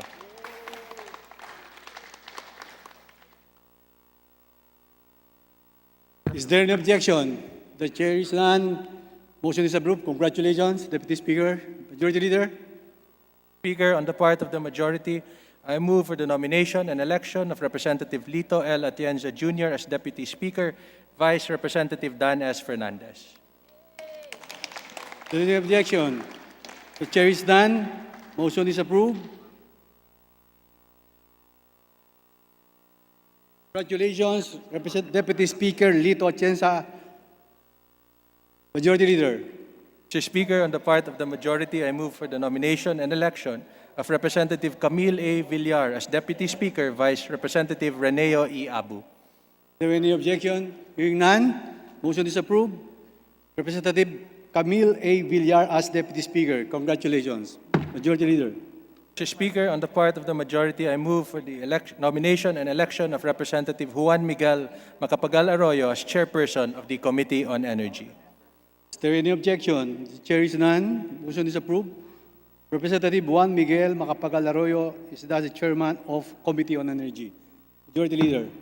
Mr. Speaker, on the part of the majority, I move for the nomination and election of Representative Dale Along R. Malapitan as head of the House contingent to the House of Representatives Electoral Tribunal, Vice Representative Ron P. Salo. Is there any objection? The Chair is none. Motion is approved.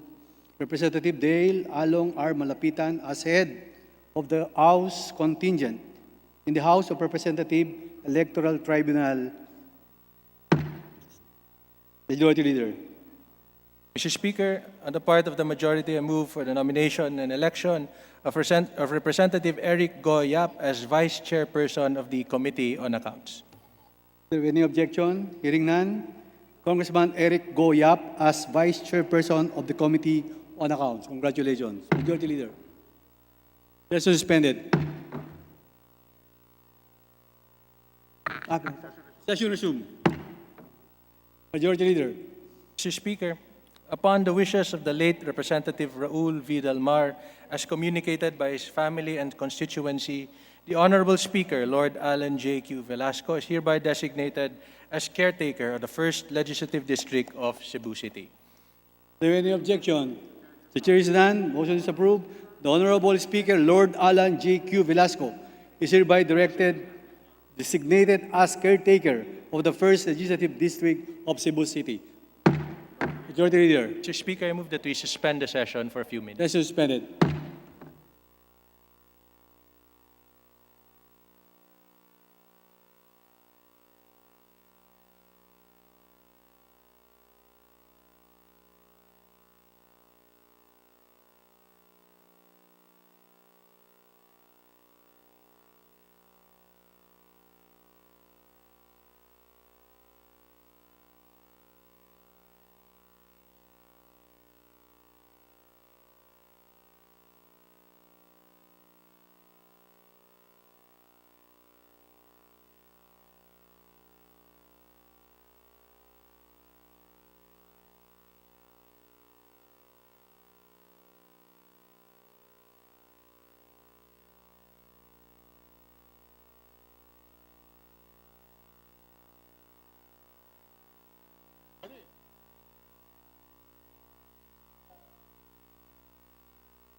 Sessions resumed.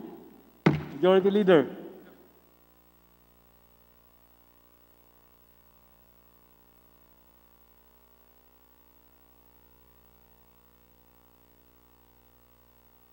Majority Leader. Speaker, I move that we suspend the session. Session suspended.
Sessions resumed. Majority Leader.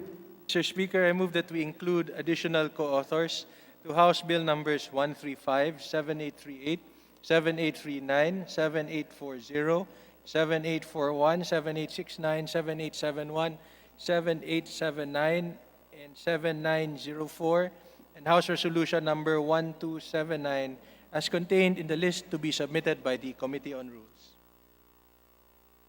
So moved, Any Mr. Speaker. objection? Chair is done. Motion is approved. Majority Leader. Mr. Speaker, I move for the change of referral of the following measures. House Bill number 6476 from the Committee on Labor and Employment to the Special Committee on Creative Industry and Performing Arts. House Bill number 6516 from the Committee on Banks and Financial Intermediaries to the Committee on Ways and Means. House Bill number 7850 from the Committee on Public Works and Highways to the Committee on Natural Resources. House Resolution number 15 from the Committee on Public Works and Highways to the Committee on Indigenous Cultural Communities and Indigenous Peoples and Public Works and Highways. House Resolution number 309 from the Committee on Public Works and Highways to the Committees on Indigenous Cultural Communities and Indigenous Peoples and Public Works and Highways. And House Resolution number 738 from the Special Committee on Basis Conversion to the Committee on Transportation. So moved, Mr. Speaker. Is there any objection? The chair is none. House Bill numbers 6476, 6516, 7850, Resolution number 15, Resolution number 309, and Resolution number 738 is by change of referral of the following measures. Majority Leader.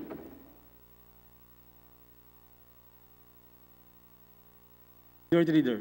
Mr. Speaker, I move that we adjourn the session until Monday, November 23, 2020 at 3 o'clock in the afternoon. Session adjourned until Monday, 3 p.m., November 23, 2020.